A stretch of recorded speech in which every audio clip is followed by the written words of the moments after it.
मैं कहना भी गुब्बारे हथ नाल चिपक जा, ले चिपकदा ही नहीं है। फिर मैं कहना गुब्बारे चिपक जा, यही तो मैं ये चीज़ कढ़नी चाहना दिमाग दे विचों भी ये जादू जादू कह के बाबिਆਂ ਦੇ पंगिਆਂ 'ਚ ना पो ते बाबे नूं भी साइंस पढ़ा दो। मैं तो कहना ये अख बंद कर लेनी है पुत्त, आ हथ लियाओ दूसरा हथ जिस च आपां ने होल देखना हुण ये हथ नूं बेटे इत्थे लगा लो अगे ते हुण अख खोल दो। क्या हो गया बेटे?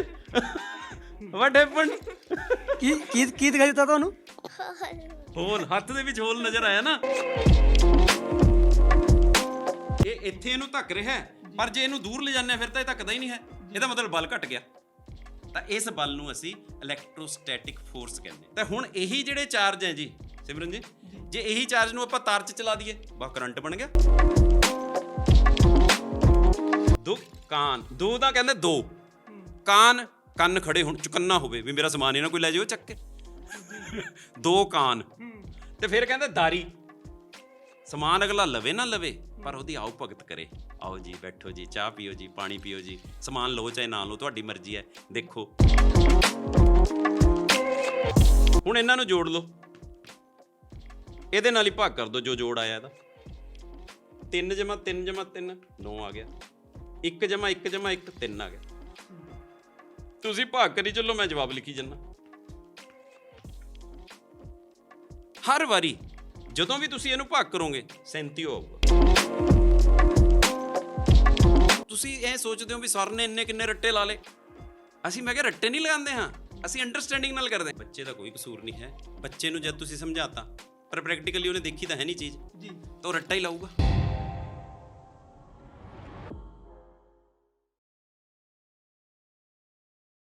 ਸਤਿ ਸ਼੍ਰੀ ਅਕਾਲ ਜੀ, ਤੁਸੀਂ ਜੁੜੇ ਹੋਏ ਆਰਐਮ ਟੈਲੀਵਿਜ਼ਨ ਦੇ ਨਾਲ। ਮੈਂ ਸਿਮਰਜੀਤ ਸਦਾਨਾ ਅੱਜ ਤੁਹਾਡੇ ਲਈ ਇੱਕ ਸਪੈਸ਼ਲ ਇੰਟਰਵਿਊ ਲੈ ਕੇ ਆਏ ਹਾਂ, ਜਿਸ ਇੰਟਰਵਿਊ ਦੇ ਤੁਹਾਡਾ ਤੇ ਤੁਹਾਡੇ ਬੱਚਿਆਂ ਦਾ ਜਿਹੜਾ ਭਵਿੱਖ ਟਿਕਿਆ ਹੋਇਆ। ਅੱਜ ਸਮਝਾਂਗੇ ਸਾਇੰਸ ਤੇ ਮੈਥ ਨੂੰ ਸੌਖੇ ਤਰੀਕੇ ਦੇ ਨਾਲ। ਜਦੋਂ ਅਲਜਬਰਾ, ਮੈਥ ਤੇ ਸਾਇੰਸ ਦੀ ਨਾ ਚੱਲਦਾ ਤਾਂ ਦਿਮਾਗ ਦੇ ਵਿੱਚ ਇੱਕ ਚਰਚਾ ਛਿੜਦੀ ਹੈ ਕਿ ਯਾਰ ਬੜਾ ਔਖਾ ਵਿਸ਼ਾ, ਸਮਝਣਾ ਬੜਾ ਔਖਾ, ਸਾਇੰਸ ਨੂੰ ਸਮਝਣਾ ਬੜਾ ਔਖਾ, ਮੈਥ ਨੂੰ ਸਮਝਣਾ ਬੜਾ ਔਖਾ ਹੈ। ਪਰ ਤੁਹਾਨੂੰ ਮੈਥ ਵੀ ਸਮਝਾਵਾਂਗੇ, ਸਾਇੰਸ ਵੀ ਸਮਝਾਵਾਂਗੇ ਬੜੇ ਸੌਖੇ ਤਰੀਕੇ ਦੇ ਨਾਲ। ਅੱਜ ਜਿਹੜੀ ਇੰਟਰਵਿਊ ਆ ਸਮਾਂ ਤੁਹਾਡਾ ਵਿਅਰਥ ਨਹੀਂ ਹੋਵੇਗਾ, ਤੁਹਾਡੇ ਕੰਮ ਆਵੇਗੀ। ਆਪਾਂ ਸਵਾਗਤ ਕਰਦੇ ਹਾਂ ਜਸਵਿੰਦਰ ਸਿੰਘ ਸਾਡੇ ਨਾਲ ਨੇ। ਸਤਿ ਸ਼੍ਰੀ ਅਕਾਲ ਜੀ, ਸਵਾਗਤ ਕਰਦੇ ਹਾਂ ਆਰਏਬੀ 'ਤੇ। ਸਤਿ ਸ਼੍ਰੀ ਅਕਾਲ ਜੀ, ਬਹੁਤ ਬਹੁਤ ਧੰਨਵਾਦ ਸਾਰਿਆਂ ਨੂੰ। ਸਤਿ ਸ਼੍ਰੀ ਅਕਾਲ ਜੀ। ਜਿੱਦਾਂ ਮੈਂ ਖਾਲਸਾ ਜੀ ਬੋਲਿਆ ਕਿ ਜਦੋਂ ਅਲਜਬਰਾ, ਸਾਇੰਸ ਤੇ ਮੈਥ ਦੀ ਗੱਲ ਚੱਲਦੀ ਹੈ ਤਾਂ ਦਿਮਾਗ ਦੇ ਵਿੱਚ ਇੱਕ ਚਰਚਾ ਛਿੜਦੀ ਹੈ ਕਿ ਇਹਨਾਂ ਨੂੰ ਸਮਝਣਾ ਬੜਾ ਔਖਾ, ਕਿਉਂਕਿ ਇਹ ਇੱਕ ਔਖਾ ਵਿਸ਼ਾ ਮੰਨਿਆ ਗਿਆ। ਜਦੋਂ ਅਸੀਂ ਪੜ੍ਹਦੇ ਹੁੰਦੇ ਸੀਗੇ ਸਾਡੇ ਵਿੱਚ ਕਹਿੰਦੇ ਹੁੰਦੇ ਸੀ ਕਿ ਬੜਾ ਔਖਾ ਵਿਸ਼ਾ ਯਾਰ, ਸਮਝਣਾ ਬੜਾ ਔਖਾ ਇਹਨੂੰ। ਅੱਜ ਸੌਖੇ ਤਰੀਕੇ ਦੇ ਵਿੱਚ ਕਿਵੇਂ ਸੌਖਾ ਤਰੀਕਾ, ਕਿਵੇਂ ਸਮਝਣਾ ਪੈਣਾ ਸਾਇੰਸ ਦਾ, ਮੈਥ ਦਾ? ਦੇਖੋ ਸਿਮਰਨ ਜੀ, ਜਿਹੜੀ ਤੁਸੀਂ ਗੱਲ ਕਹੀ ਹੈ ਨਾ ਵੀ ਬੜਾ ਔਖਾ ਹੈ, ਔਖਾ ਸਾਡੇ ਹੱਥੀ ਹੈ, ਸੌਖਾ ਵੀ ਸਾਡੇ ਹੱਥੀ ਹੈ ਜੀ। ਪਰ ਜੇ ਅਸੀਂ ਇਸ ਨੂੰ ਸੌਖਾ ਕਰ ਦਈਏ ਤਾਂ ਉਹ ਸੌਖਾ ਵੀ ਹੋ ਜਾਂਦਾ, ਕਿਉਂਕਿ ਇੱਕ ਜਿਹੜਾ ਫਾਰਮੂਲਾ ਉਹ ਡਿਵੈਲਪ ਕਿੱਥੋਂ ਹੋਇਆ। ਸਾਡਾ ਮੇਨ ਮਕਸਦ ਇਹ ਹੈ ਵੀ ਉਹ ਚੀਜ਼ ਬਣੀ ਕਿੱਥੋਂ ਹੈ। ਜਦ ਤੱਕ ਬੱਚੇ ਨੂੰ ਉਹ ਨਹੀਂ ਨਾ ਦੱਸਿਆ ਜਾਂਦਾ, ਜਿਹਨੂੰ ਅਸੀਂ ਕਹਿੰਦੇ ਹਾਂ ਬੇਸਿਕਸ, ਜਦ ਤੱਕ ਆਧਾਰ ਨਹੀਂ ਹੈ ਕਿਸੇ ਚੀਜ਼ ਦਾ ਕੋਈ ਬਿਲਡਿੰਗ ਨਹੀਂ ਬਣ ਸਕਦੀ। ਤਾਂ ਹੁਣ ਉਹ ਆਧਾਰ ਹੈ ਜਿਹੜਾ, ਜੇ ਉਹਨੂੰ ਦੱਸਿਆ ਜਾਊਗਾ ਇਹ ਫਾਰਮੂਲਾ ਬਣਿਆ ਕਿੱਥੋਂ ਹੈ, ਵੀ ਤੂੰ ਟਰਾਈ ਕਰ, ਤੂੰ ਨਵਾਂ ਫਾਰਮੂਲਾ ਬਣਾ ਸਕਦਾ ਕੋਈ? ਉਹ ਕਹੂਗਾ ਜੀ ਮੈਂ ਬਣਾ ਸਕਦਾ, ਮੈਂ ਤਾਂ ਪਹਿਲੇ ਪੜ੍ਹੇ ਆ, ਜਿਹੜੇ ਫਾਰਮੂਲੇ ਪੜ੍ਹੇ ਆ ਵੀ ਉਹਨਾਂ 'ਚੋਂ ਹੀ ਤੂੰ ਕੋਈ ਹੋਰ ਤਰੀਕਾ ਲੱਭ। ਕਿਉਂਕਿ ਇੱਕ ਗਣਿਤ ਵਿਸ਼ਾ ਜਿਹੜਾ ਮੈਥਮੈਟਿਕਸ ਹੈ ਨਾ ਜੀ, ਉਹ ਸਿਰਫ ਇੱਕ ਇਸ ਤਰ੍ਹਾਂ ਦਾ ਵਿਸ਼ਾ ਹੈ ਜਿਹਦੇ ਵਿੱਚ ਇੰਨੀ ਕੁ ਮਾਤਰ ਵੀ ਮਤਲਬ ਵੀ ਗਲਤੀ ਸਹਿਣ ਨਹੀਂ ਹੁੰਦੀ ਹੈ। ਇੰਨਾ ਡਿਸਪਲਿਨਡ ਵਿਸ਼ਾ ਹੈ, ਮਤਲਬ 2 ਜਮਾ 2 4 ਹੈ ਤਾਂ 4 ਹੀ ਹੈ। ਇਹ ਨਹੀਂ ਹੈ ਵੀ ਕੋਈ ਆਪਾਂ ਕਿੱਧਰੋਂ ਲਿਆ ਕੇ ਪਾ ਕੇ 4 ਬਣਾ ਦਈਏ, ਨਹੀਂ, ਐ ਨਹੀਂ ਬਣਦਾ ਹੈ। ਤੋ ਇਸ ਕਰਕੇ ਸਾਨੂੰ ਇਹ ਸਮਝਣਾ ਪਊਗਾ। ਅਤੇ ਵਿਦਿਆਰਥੀਆਂ ਨੂੰ ਜਦੋਂ ਅਸੀਂ ਇਹ ਗੱਲ ਦੱਸਦੇ ਹਾਂ ਕਿ ਇਸ ਵਿਸ਼ੇ ਦੇ ਵਿੱਚ ਰੁਚੀ ਬਣਾਉਣ ਦੇ ਲਈ ਤੁਸੀਂ ਬੇਸਿਕ ਸਿੱਖਣੇ ਸ਼ੁਰੂ ਕਰੋ। ਬਸ ਹੁਣ ਬੇਸਿਕ ਹੁੰਦਾ ਕੀ ਹੈ ਉਹ ਤੁਹਾਨੂੰ ਅੱਜ ਤੁਹਾਡੇ ਨਾਲ ਸਾਂਝਾ ਕਰਦੇ ਹਾਂ ਕਿ ਬੇਸਿਕ ਕੀ ਹੈ। ਵੀ ਜਿਵੇਂ ਮੈਂ ਇੱਥੇ ਲਿਖਤਾ ਵੀ x ਹੈ ਮੇਰੇ ਕੋਲੇ ਜੀ, ਠੀਕ ਹੈ ਜੀ, ਇੱਥੇ ਮੈਂ ਲਿਖਤਾ x - a ਹੈ ਜੀ, ਬੱਚਾ ਸਮਝ ਜਾਂਦਾ ਵੀ ਲੈ ਵੀ ਅਲਜਬਰਾ ਸ਼ੁਰੂ ਹੋ ਗਿਆ ਵੀ ਇੱਕ ਇਹ ਦੋ ਚੀਜ਼ਾਂ ਹੋਇਆ ਕਰਦੀਆਂ, ਇੱਕ x ਇੱਕ a। ਹੁਣ ਇੱਕ ਚੀਜ਼ਾਂ ਇਹ ਨੰਬਰ ਹੈ ਸਾਡੇ ਕੋਲ, ਬਸ ਇਹਨਾਂ 'ਤੇ ਆਧਾਰਿਤ ਹੈ ਸਾਡਾ ਮੈਥਮੈਟਿਕਸ ਸਾਰਾ। ਦੇਖੋ 0 ਤੋਂ ਲੈ ਕੇ 9 ਤੱਕ ਇਹ ਚੱਲਣਾ ਕੰਮ, ਬਾਕੀ ਨੰਬਰ ਸਾਰੀ ਦੁਨੀਆ ਦੇ ਆਪਣੇ ਆਪ ਬਣਨੇ। ਸਾਨੂੰ ਤਾਂ 0 ਤੋਂ 9 ਤੱਕ ਚਾਹੀਦੇ ਆ। ਹੁਣ ਇਹਨਾਂ ਦੇ ਕੰਬੀਨੇਸ਼ਨ ਹੈ, ਇਹਨਾਂ ਨੂੰ ਜੋੜਨਾ ਕਿਵੇਂ ਹੈ? 91 ਬਣਾਉਣਾ, ਨਾਇਆਂ 'ਤੇ 1 ਆ, ਹਾਂਜੀ। 1990 ਲਿਖਣਾ, 2 ਨਾਏ ਆ ਗਏ, 1 1 ਆ ਗਿਆ, 1 0 ਆ ਗਈ, ਮਤਲਬ ਉਹੀ ਨੰਬਰ ਬਾਰ ਬਾਰ ਆਈ ਜਾਣਗੇ। ਹੁਣ ਜਿਹੜੇ ਨੰਬਰ ਹੈ 0 ਦੀ ਕੀਮਤ 0 ਰਹੂਗੀ, 1 ਦੀ 1 ਰਹੂਗੀ, 2 ਦੀ 2 ਰਹੂਗੀ, 3 ਦੀ 3 ਰਹੂਗੀ, ਬਦਲੀਆਂ ਨਹੀਂ ਜਾ ਸਕਦੀਆਂ। ਉਹਨਾਂ ਦਾ ਨਾਮ ਅਸੀਂ ਨੇ ਰੱਖਤਾ ਕੌਂਸਟੈਂਟ, ਸਥਿਰ ਅੰਕ। ਵੀ ਇਹ ਕੌਂਸਟੈਂਟ ਹੈ, ਇਹਨੂੰ ਬਦਲਿਆ 9 ਨੂੰ ਆਪਾਂ 8 ਨਹੀਂ ਲਿਖ ਸਕਦੇ ਕਦੇ, 9 9 ਹੀ ਰਹੂਗਾ। ਆ ਜਿਹੜੇ ਹੈਗੇ ਆ ਸਾਡੇ ਕੋਲ x ਹੋ ਗਿਆ, a ਹੋ ਗਿਆ, y ਹੋ ਗਿਆ, z ਹੋ ਗਿਆ, p ਹੋ ਗਿਆ, q, ਇੱਦਾਂ ਦੇ ਜਿਹੜੇ ਇਹਨਾਂ ਨੂੰ ਕਹਿੰਦੇ ਵੇਰੀਏਬਲ। ਇਹ ਸਾਡੇ ਬਣ ਗਏ ਵੇਰੀਏਬਲ। ਹੁਣ ਜਿਹੜਾ ਵੇਰੀਏਬਲ ਹੈ, ਵੇਰੀ ਦਾ ਮਤਲਬ ਚੇਂਜ ਕਰਨ ਯੋਗ ਹੈ ਇਹ। ਇਹਦੀ ਕੀਮਤ ਹੁਣ x ਦੀ ਕੀਮਤ ਨੂੰ ਮੈਂ ਕਿਤੇ 1 ਲਿਖ ਲੈਣਾ, ਕਿਤੇ ਮੈਂ x ਦੀ ਕੀਮਤ ਨੂੰ 7 ਲਿਖ ਲੈਣਾ, ਕਿਤੇ ਮੈਂ x ਦੀ ਕੀਮਤ ਨੂੰ -4 ਲਿਖ ਲੈਣਾ, ਕਿਤੇ ਮੈਂ x ਦੀ ਕੀਮਤ ਨੂੰ 3/2 ਲਿਖ ਲੈਣਾ। ਮਤਲਬ ਇਹ ਬਦਲ ਜਾਂਦੀਆਂ ਕੀਮਤਾਂ। ਪਰ ਆ ਜਿਹੜੇ ਹੈਗੇ ਆ ਇਹ ਨਹੀਂ ਬਦਲਦੇ। ਤਾਂ ਅਲਜਬਰਾ ਜਦੋਂ ਇਹ ਬਣਾਇਆ ਗਿਆ ਤਾਂ ਉਹਦੇ ਵਿੱਚ ਇਹ ਸਿਧਾਂਤ ਦਿੱਤਾ ਗਿਆ ਵੀ ਕੁਝ ਸਥਿਰ ਅਤੇ ਕੁਝ ਬਦਲਣਯੋਗ ਚੀਜ਼ਾਂ, ਉਹਨਾਂ ਦਾ ਆਪਸ ਦੇ ਵਿੱਚ ਜਿਹੜਾ ਕੰਬੀਨੇਸ਼ਨ ਹੈ ਉਹਨੂੰ ਅਲਜਬਰਾ ਕਿਹਾ ਗਿਆ। ਤਾਂ ਉਸ ਅਲਜਬਰੇ ਦੇ ਵਿੱਚ ਜਦੋਂ ਅਸੀਂ ਵਿਦਿਆਰਥੀ ਨੂੰ ਇੱਥੇ ਲੈ ਕੇ ਆਉਂਦੇ ਹਾਂ ਕਿ ਬੇਟਾ ਇਹ ਦੇਖ ਤੇਰੇ ਕੋਲ ਇਹ ਚੀਜ਼ ਤੈਨੂੰ ਸਮਝ ਆ ਗਈ, ਤਾਂ ਹੁਣ ਤੂੰ ਦੇਖ ਵੀ ਮੈਂ ਇੱਕ ਇਹ ਲਫ਼ਜ਼ ਲਿਖਿਆ x - a ਜੀ। ਕਹਿੰਦਾ ਜੀ ਬਿਲਕੁਲ ਠੀਕ ਹੈ। ਮੈਂ ਕਿਹਾ ਹੁਣ ਇਹ ਮੈਂ ਇਹਦੇ ਨਾਲ ਗੁਣਾ ਕਰਨੀ ਹੈ x - b ਦੀ। ਕਹਿੰਦਾ ਹਾਂਜੀ ਇਹ ਤਾਂ ਮੈਂ ਕਰ ਲੂੰਗਾ। ਮੈਂ ਕਿਵੇਂ ਕਰੇਗਾ? ਕਹਿੰਦਾ x ਨੂੰ x ਨਾਲ ਕੀਤਾ, x² ਬਣ ਗਿਆ। ਮੈਂ ਕਿਹਾ ਬਿਲਕੁਲ ਠੀਕ ਹੈ। ਕਹਿੰਦਾ x ਨੂੰ b ਨਾਲ ਕੀਤਾ, ਕਹਿੰਦਾ -bx ਬਣ ਗਿਆ। ਇਹਨੂੰ ਇਹਦੇ ਨਾਲ ਕੀਤਾ -ax ਬਣ ਗਿਆ। ਇਹਨੂੰ ਇਹਦੇ ਨਾਲ ਕੀਤਾ, ਜਦੋਂ ਦੋ ਮਾਈਨਸਾਂ ਆ ਜਾਂਦੀਆਂ ਗੁਣਾ 'ਚ ਪਲੱਸ ਬਣ ਜਾਂਦਾ, ਤਾਂ ਇਹ ਬਣ ਗਿਆ ab। ਤਾਂ ਮੈਂ ਕਿਹਾ ਇਹ ਕੀ ਬਣ ਗਿਆ ਹੁਣ? x² ਮਾਈਨਸ, ਇੱਥੋਂ ਜੇ x ਸਾਂਝਾ ਕੱਢ ਲਈਏ ਤਾਂ ਇਹ ਸਾਡੇ ਕੋਲ ਬਣ ਗਿਆ b + a ab। ਤਾਂ ਹੁਣ ਸਾਡੇ ਕੋਲ ਕੀ ਆ ਗਿਆ ਵੀ ਇਹਦੀ ਪਾਵਰ ਹੈ ਜਿਹੜੀ 2 ਆ ਗਈ, ਇੱਥੇ ਪਾਵਰ 1 ਆ ਗਈ, ਇੱਥੇ ਪਾਵਰ ਕੁਝ ਵੀ ਨਹੀਂ ਹੈ। ਤਾਂ ਜਿੱਥੇ ਕੁਝ ਵੀ ਨਹੀਂ ਹੁੰਦਾ ਉੱਥੇ ਅਸੀਂ x ਦੀ ਪਾਵਰ 0 ਲਿਖਦੇ ਹਾਂ ਤੇ ਕਿਸੇ ਦੀ ਪਾਵਰ 0 1 ਹੋਇਆ ਕਰਦੀ ਹੈ। ਤਾਂ ਮਤਲਬ ਉਸ ਨੂੰ ਇਕੁਏਸ਼ਨ ਬਣਾਉਣੀ ਆ ਗਈ। ਹੁਣ ਉਹ ਕਹਿੰਦਾ ਵੀ ਮੈਂ ਤਾਂ ਲੈ ਵੀ ਸਿੱਖ ਗਿਆ ਸਾਰਾ ਕੁਝ। ਜਿਵੇਂ ਅੱਜ ਕੱਲ੍ਹ ਆਪਾਂ ਦੇਖਦੇ ਹਾਂ ਨਾ ਵੀ 2 ਕੁ ਮਹੀਨੇ ਲਾਏ ਬੱਚੇ ਨੇ ਕਿਸੇ ਮਕੈਨਿਕ ਨੇ ਕੋਲੇ, ਸਿੱਖ ਗਿਆ, ਕਹਿੰਦਾ ਮੈਂ ਤਾਂ ਕਾਰ ਸਮਾਰ ਲੈਣਾ, ਨਟ ਖੋਲ੍ਹਣਾ ਨਹੀਂ ਆਉਂਦਾ। ਤਾਂ ਉਹ ਦਿੱਕਤਾਂ ਇੱਥੇ ਬੱਚਿਆਂ 'ਚ ਵੀ ਆ ਜਾਂਦੀਆਂ, ਕਿਉਂਕਿ ਉਹਨਾਂ ਨੂੰ ਇੱਕ ਫਾਰਮੂਲਾ ਜਿਹੜਾ ਸਿਖਾਇਆ ਗਿਆ ਉਸ ਦੇ ਵਿੱਚੋਂ ਅੱਗੇ ਕਿੱਥੇ ਤੱਕ ਜਾਣਾ, ਕਿਤੇ ਫਸ ਨਾ ਜਾਣ, ਉਹ ਸਾਰਾ ਕੁਝ ਦੱਸਣਾ ਹੁੰਦਾ। ਤਾਂ ਹੁਣ ਜਦੋਂ ਉਸ ਨੂੰ ਇਹ ਆ ਗਿਆ, ਮੈਂ ਉਸ ਨੂੰ ਇਹ ਸਵਾਲ ਪਾਤਾ ਵੀ ਲੈ ਵੀ ਇਹ ਚੱਲੀ ਜਾ ਰਿਹਾ ਹੈ, ਤਾਂ ਇਸ ਨੂੰ ਅੱਗੇ x - c ਆ ਗਿਆ, ਐਂ ਕਰਦੇ ਕਰਦੇ ਕਰਦੇ x - z, ਲੈ ਵੀ ਦੱਸ ਵੀ ਜਵਾਬ ਕਿੰਨਾ ਆਊਗਾ।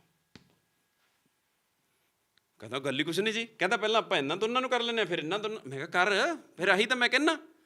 ਮੈਂ ਕਿਹਾ ਕਦ ਤੱਕ ਚੱਲੇਗਾ? A B C D E F G, ਕਦ ਆਇਆ Z ਤੇਰਾ? ਪਰ ਮੈਨੂੰ ਜਵਾਬ ਚਾਹੀਦਾ, ਔਰ ਮੈਨੂੰ ਜਵਾਬ ਸਮੇਂ ਦੇ ਵਿੱਚ ਚਾਹੀਦਾ। ਕੱਢ ਦਾਂਗੇ ਕਹਿੰਦਾ। ਮੈਂ ਕਿਹਾ ਚੱਲ ਲੱਗ। ਜਦ ਲੱਗਿਆ ਕਰਨ, ਉਹ ਮੈਂ ਕਿਹਾ ਗੱਲ ਸੁਣ, ਅਧਿਆਪਕ ਦੇ ਬਿਨਾਂ ਨਹੀਂ ਗੱਲ ਬਣਦੀ, ਅਧਿਆਪਕ ਤੋਂ ਨੁਕਤਾ ਲੈ ਲੈ। ਕਹਿੰਦਾ ਕੀ ਨੁਕਤਾ? ਮੈਂ ਕਹਿੰਦਾ ਜਵਾਬ 0 ਹੈ। ਹੈਂ ਜੀ, ਸਾਰੇ ਦੀ ਗੁਣਾ 0 ਹੈ? ਮੈਂ ਕਿਹਾ ਹੋਰ? ਕਹਿੰਦਾ ਕਿਵੇਂ?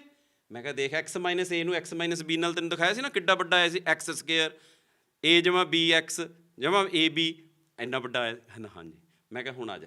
ਹੁਣ ਇੱਥੇ ਜਾ ਕੇ ਕਿਤੇ ਨਾ ਕਿਤੇ ਇਹ x ਆ ਗਿਆ, ਇੱਥੇ -x ਵੀ ਤਾਂ ਆਊਗਾ, ਫਿਰ x - y ਵੀ ਤਾਂ ਆਊਗਾ, ਫਿਰ x - z ਆਊਗਾ। ਤਾਂ ਹੁਣ ਜਦੋਂ ਇਹ x - x ਆ ਗਿਆ ਤਾਂ x 'ਚੋਂ x ਘਟਾਇਆ ਕੀ ਹੁੰਦਾ? 0। ਤਾਂ ਸਾਡਾ ਅਲਜਬਰਾ ਮੈਥ ਕੀ ਕਹਿੰਦਾ ਵੀ ਜੇ 0 ਕਿਸੇ ਨਾਲ ਗੁਣਾ ਕਰਤੀ, ਸਾਰਾ ਕੁਝ 0। ਤਾਂ ਹੁਣ ਇਹ 0 ਨੇ ਆਹ ਸਾਰੀਆਂ ਗੁਣਾ 'ਚ ਪਈਆਂ ਚੀਜ਼ਾਂ ਸਾਰੀ 0 ਕਰਤੀ, ਤਾਂ ਇਹਦਾ ਜਵਾਬ 0 ਆ ਗਿਆ। ਦੇਖੋ ਐਡੀ ਵੱਡੀ ਗੱਲ ਸੀਗੀ, ਲੇਕਿਨ ਉਹਦਾ ਜਵਾਬ ਕੀ ਹੈ? 0। ਤਾਂ ਗੱਲ ਕੀ ਹੈ ਵੀ ਆਹ ਜਿਹੜਾ ਲੁਕਿਆ ਹੋਇਆ ਪੁਆਇੰਟ ਸੀ ਨਾ, ਇਹ ਟੀਚਰ ਨੇ ਦੱਸਿਆ ਵੀ ਬੇਟੇ ਜਦੋਂ ਇਹ x - a ਕਰ ਰਹੇ, x - b ਕਰ ਰਹੇ, x - c ਕਰ ਰਹੇ, ਕਿਤੇ ਜਾ ਕੇ x - x ਵੀ ਆਊਗਾ ਤਾਂ x - z ਆਊਗਾ। ਤੇ ਜਿੱਥੇ x - x ਆ ਗਿਆ ਉਹ 0 ਹੋ ਜਾਣਾ, 0 ਨੇ ਸਾਰੇ ਨੂੰ 0 ਹੀ ਕਰ ਦੇਣਾ। ਹੁਣ 0 ਦੀ ਖਾਸੀਅਤ ਦੇਖੋ ਵੀ ਜੇ ਇਹ ਕਿਸੇ ਦੇ ਨਾਲ ਗੁਣਾ ਖਾ ਜੇ ਤਾਂ ਸਾਰਿਆਂ ਨੂੰ 0 ਕਰ ਦਿੰਦੀ ਜੀ। ਬਿਲਕੁਲ ਠੀਕ ਹੈ ਨਾ। ਤਾਂ ਇਸ ਕਰਕੇ ਇਹ ਜਿਹੜਾ ਮੈਥਮੈਟਿਕਸ ਹੈ ਨਾ ਜੀ, ਇਹ ਇੰਨਾ ਕੁ ਮਤਲਬ ਇੰਟਰਸਟਿੰਗ ਵੀ ਹੈ। ਇਸ ਤੋਂ ਸਾਨੂੰ ਬਹੁਤ ਕੁਝ ਸਿੱਖਣ ਨੂੰ ਮਿਲਦਾ, ਔਰ ਇਸ ਦੇ ਵਿੱਚ ਇਸ ਦੀ ਪਾਵਰ ਜੇ ਦੇਖੀ ਜਾਵੇ, ਕਹਿੰਦੇ ਜੀ ਇਹ ਕਿਸੇ ਦੇ ਸਿਰ ਚੜ੍ਹ ਜਾਵੇ ਨਾ 0, ਉਹਨੂੰ 1 ਕਰ ਦਿੰਦੀ ਹੈ। ਕਹਿੰਦੇ ਕਿਸੇ ਦੇ ਵੀ? ਮੈਂ ਕਿਹਾ ਹਾਂ। ਮੈਂ ਕਿਹਾ 100 ਦੇ ਸਿਰ ਚੜ੍ਹ ਗਈ, ਇਹ 1 ਕਰਤਾ। 1000 ਦੇ ਸਿਰ ਚੜ੍ਹ ਗਈ, 1 ਕਰਤਾ। 999 ਆ ਗਿਆ, ਉਹਦੇ ਸਿਰ ਚੜ੍ਹ ਗਈ, 1 ਕਰਤਾ। ਬਸ ਜਿਹਦੇ ਸਿਰ ਤੇ ਚੜ੍ਹ ਜਾਂਦੀ ਹੈ ਉਹਨੂੰ 1 ਕਰ ਦਿੰਦੀ ਹੈ। ਇਹਦੀ ਇਹ ਮਤਲਬ ਵੀ ਖਾਸੀਅਤ ਹੈ। ਤੇ ਜਿਹਦੇ ਨਾਲ ਲੱਗ ਜਾਂਦੀ ਹੈ ਉਹਨੂੰ 19 ਗੁਣਾ ਕਰ ਦਿੰਦੀ ਹੈ। ਇਹ ਕਿਹਦੇ ਨਾਲ 0 ਲੱਗੀ? ਕਹਿੰਦੇ 10 ਹੈ ਜੀ ਇਹ ਤਾਂ। ਮੈਂ ਕਿਹਾ 1 ਹੋਰ ਲਾ ਲਓ। ਕਹਿੰਦੇ ਇਹ ਤਾਂ 100 ਹੋ ਗਿਆ, ਆਹ 1000 ਹੋ ਗਿਆ। ਮਤਲਬ ਉਹਨੂੰ 19 ਗੁਣਾ ਕਰੀ ਜਾਂਦੀ ਹੈ ਨਾਲ ਲੱਗ ਕੇ, ਜਿੰਨੀਆਂ 0 ਲਾਈ ਜਾਵਾਂਗੇ। ਹਾਂ, ਪਰ ਜੇ ਇਹਨੂੰ ਕਿਸੇ ਨੇ ਮੂਹਰੇ ਲਾ ਲਿਆ ਤੇ ਆਪ ਮਗਰ ਲੱਗ ਗਿਆ, ਫੇਰ ਨਹੀਂ ਕੀਮਤ ਵੱਧਦੀ ਹੈ, ਫੇਰ ਉੱਥੇ ਉਨੀ ਓ ਕੀਮਤ ਹੈ ਜਿੰਨੀ ਉਹਦੀ ਆਪਣੀ ਕੀਮਤ ਹੈ। ਤਾਂ ਹੁਣ ਜ਼ੀਰੋ ਨੂੰ ਆਪਾਂ ਨੇ ਨਾਲ ਤੋਰਨਾ, ਕਹਿੰਦੇ ਜੀ ਬੱਚਾ ਤਾਂ ਜ਼ੀਰੋ ਹੈ। ਨਾ ਨਾ ਨਾ ਨਾ, ਅਧਿਆਪਕ ਤਾਂ ਇੱਕ ਹੈ, ਅਧਿਆਪਕ ਦੇ ਤਾਂ ਸਿਰ ਜ਼ੀਰੋ ਹੈ। ਸਿਰ ਜ਼ੀਰੋ ਦਾ ਮਤਲਬ ਇੱਕ ਹੈ, ਇੱਕ ਦਾ ਮਤਲਬ ਪਾਵਰਫੁੱਲ ਹੈ। ਕਿਉਂਕਿ ਅਕਸਰ ਇਹ ਗੱਲ ਕਹੀ ਜਾਂਦੀ ਹੈ ਵੀ ਇੱਕ ਹੈ ਜਿਹੜਾ ਸ਼ੁਰੂਆਤ ਹੀ ਇੱਕ ਤੋਂ ਹੋਈ ਹੈ, ਕਹਿੰਦੇ ਹੈ ਨਾ। ਜ਼ੀਰੋ ਤਾਂ ਕਹਿੰਦੇ ਬਾਅਦ 'ਚ ਆਈ ਹੈ, ਪਹਿਲਾਂ ਤਾਂ 1 ਤੋਂ 9 ਤੱਕ ਹੀ ਸੀਗੇ। ਕਹਿੰਦੇ ਜਦ ਜ਼ੀਰੋ ਲੱਭੀ ਫਿਰ 0 ਤੋਂ 9 ਤੱਕ ਹੋ ਗਏ, ਫਿਰ ਉਸ ਤੋਂ ਬਾਅਦ ਫਿਰ ਗਿਣਤੀ ਕਹਿੰਦੇ ਮੁੱਕੀ ਓ ਨਹੀਂ ਹੈ ਹੁਣ ਤੱਕ। ਤਾਂ ਆਹ ਚੀਜ਼ ਹੈ ਜਿਹੜੀ ਵੀ ਜਦੋਂ ਅਧਿਆਪਕ ਦੇ ਨਾਲ ਇੱਕ ਬੱਚਾ ਜਿਹੜਾ ਜ਼ੀਰੋ ਸੀਗਾ, ਜਿਹਨੂੰ ਮੰਨ ਲਿਆ, ਹੁੰਦਾ ਨਹੀਂ ਜ਼ੀਰੋ, ਮੰਨ ਲਿਆ ਜਾਂਦਾ, ਆਪੇ ਹੀ ਮੰਨ ਲੈਂਦੇ ਆ ਵੀ ਇਹਨੂੰ ਤਾਂ ਕੁਛ ਆਉਂਦਾ ਨਹੀਂ ਜੀ, ਇਹਨੂੰ ਤਾਂ ਕੁਛ ਆਉਂਦਾ ਨਹੀਂ। ਤਾਂ ਉਹ ਜਿਹੜੇ ਨਾਲ ਲੱਗੇ ਨਾ ਅਧਿਆਪਕ ਦੇ, ਤਾਂ ਦੋਨਾਂ ਨੇ ਮਿਲ ਕੇ ਪਾਵਰ ਹੈ ਜਿਹੜੀ। ਇਸੇ ਲਈ ਕਹਿੰਦੇ ਆ, ਰਸ਼ੀਅਨ ਨੇ ਇੱਕ ਨੇ ਲਿਖਿਆ ਜੀ, ਕਹਿੰਦਾ ਜੀ ਮੈਨੂੰ ਇੱਕ ਇਮਾਨਦਾਰ ਅਧਿਆਪਕ ਦੇ ਦਿਓ, ਕਹਿੰਦਾ ਤਖਤਾ ਪਲਟ ਦਾਂਗੇ। ਇੰਨੀ ਪਾਵਰ ਮੰਨੀ ਜਾਂਦੀ ਹੈ ਜੀ ਅਧਿਆਪਕ ਦੀ, ਕਿਉਂਕਿ ਅਧਿਆਪਕ ਨੇ ਹਰ ਕਿੱਤੇ ਦੇ ਵਿੱਚ ਜਿਹੜਾ ਹੈ ਉਸ ਨੂੰ ਮਾਹਰ ਕਰ ਦੇਣਾ। ਤੇ ਪਰ ਉਹ ਆਪਣੀ ਪਾਵਰ ਨੂੰ ਖੁਦ ਨੂੰ ਜਾਣਦਾ ਹੋਵੇ ਤੇ ਉਸ ਪਾਵਰ ਨੂੰ ਦੇਣਾ ਵੀ ਜਾਣਦਾ ਹੋਵੇ, ਆਪਣੇ ਕੋਲ ਹੀ ਨਾ ਰੱਖੇ। ਜਿਵੇਂ ਆਪਣੀ ਆ ਕਹਾਵਤ ਬਣੀ ਹੋਈ ਹੈ, ਦੀਵੇ ਥੱਲੇ ਹਨੇਰਾ ਤੇ ਉਹਦੇ ਥੱਲੇ ਹਨੇਰਾ ਹੀ ਰਹਿ ਜੇ, ਉਹ ਨਾ ਗੱਲ ਹੋਵੇ। ਤਾਂ ਉਹਨੂੰ ਵੰਡਣਾ ਵੀ ਜਾਣਦਾ ਹੋਵੇ, ਆਲੇ ਦੁਆਲੇ ਚਾਨਣਾ ਕਿਵੇਂ ਕਰਨਾ। ਤਾਂ ਇਹ ਜਿਹੜੀਆਂ ਜ਼ੀਰੋਆਂ ਦੀਆਂ ਕਹਾਣੀਆਂ ਹੈਗੀਆਂ ਸਾਡੇ ਕੋਲ। ਹੁਣ ਇਹ ਨੰਬਰਾਂ ਦੀ ਜਿਹੜੀ ਅੱਜ ਗੱਲ ਚੱਲੀ ਹੈ ਆਪਣੀ, ਵੀ ਹੁਣ ਮੈਂ ਕਹਿੰਦਾ ਬੱਚਿਆਂ ਨੂੰ, ਮੈਂ ਕਿਹਾ ਲਓ ਜੀ ਤੁਹਾਨੂੰ ਹੁਣੇ ਪਤਾ ਲੱਗ ਗਿਆ ਵੀ 0 1 2 3 4 5 6 7 8 9 ਤੇ 0, ਆਹ ਸਾਰੇ ਨੰਬਰ ਬਣ ਗਏ। 0 ਤੋਂ ਸ਼ੁਰੂ ਹੋਏ ਸੀ, 9 ਤੱਕ ਆ ਗਏ, ਫਿਰ ਅੱਗੇ ਕੀ ਆਊਗਾ 10 ਆਊਗਾ। ਹੁਣ 10 ਕੀ ਹੈ, 1 ਤੇ 0 ਕਰਕੇ ਬਣਦਾ, ਇਸ ਲਈ ਆਹ ਨੰਬਰ ਹੈ ਸਾਡੇ ਕੋਲ ਸਾਰੇ। ਹੁਣ ਇਹ ਜਿਹੜੇ ਨੰਬਰ ਹੈ ਇਹਨਾਂ ਨੂੰ ਵਰਤ ਲਓ ਸਾਰਿਆਂ ਨੂੰ, ਇਹਨਾਂ ਨੂੰ ਜੋੜੋ ਘਟਾਓ ਜੋ ਮਰਜ਼ੀ ਕਰੋ। ਮੈਂ ਕਿਹਾ 1 ਬਣਾ ਦਿਓ, ਇਹਦਾ ਲੱਗ ਜਾਂਦੇ ਆ ਫਿਰ ਉਹ। ਇਹ ਜੀ ਇੱਕ ਤੁਸੀਂ ਤਾਂ ਦੱਸਿਆ ਸੀਗਾ ਵੀ ਜੇ 0 ਨੂੰ ਗੁਣਾ ਕਰਦੀ ਸਾਰੇ 0 ਹੋ ਜਾਣਗੇ, ਤੇ ਤੁਸੀਂ ਹੁਣ ਭਾਲ ਦਿਓ 1, ਕੀ ਕਰੀਏ? ਮੈਂ ਕਿਹਾ ਕਰੋ ਫਿਰ, ਲਾਓ ਦਿਮਾਗ। ਦਿਮਾਗ ਕਾਹਦੇ ਲਈ ਹੈ? ਇਸੇ ਕੰਮ ਲਈ ਹੈ ਵੀ ਲਾਓ ਇਹਨੂੰ, ਜੋ ਤੇਜ਼ ਕਰੋ, ਤਿੱਖਾ ਕਰੋ। ਹੁਣ ਚਾਕੂ ਨੂੰ ਤਿੱਖਾ ਕਰਨਾ ਘਸਾਣਾ ਪਊਗਾ, ਤੇ ਦਿਮਾਗ ਨੂੰ ਤਿੱਖਾ ਕਰਨਾ ਸਵਾਲ ਕਰਨੇ ਪੈਣਗੇ। ਹੈਂ, ਇਹ ਜਿਹੀਆਂ ਬੁਝਾਰਤਾਂ ਪੁੱਜੋ। ਕਹਿੰਦੇ ਕਰਦੇ ਹਾਂ ਜੀ, ਕਰਦੇ ਹਾਂ। ਮੈਂ ਕਿਹਾ ਕਰੋ, ਪਰ ਸ਼ਰਤ ਮੇਰੀ ਇੱਕ ਇਹ ਵੀ ਹੈ ਵੀ ਹਰ ਇੱਕ ਨੰਬਰ ਵਰਤਿਆ ਜਾਵੇ, ਪਰ ਜਦੋਂ ਉਹਦਾ ਜਵਾਬ ਆਵੇ ਉਹ 1 ਆਵੇ। ਕਰਦੇ ਹਾਂ ਫਿਰ, ਕੋਈ ਕੁਛ ਕਰਕੇ ਲਿਆਂਦਾ, ਕੋਈ ਕੁਛ ਕਰਕੇ ਲਿਆਂਦਾ। ਦੇਖੋ ਇਹਦਾ ਮੈਂ ਜਵਾਬ ਦਰਸ਼ਕਾਂ ਨੂੰ ਦੱਸਣਾ ਚਾਹਾਂਗਾ, ਬੜਾ ਆਸਾਨ ਹੈ। ਆਹ ਦੇਖਿਓ ਤੁਸੀਂ ਹੁਣ,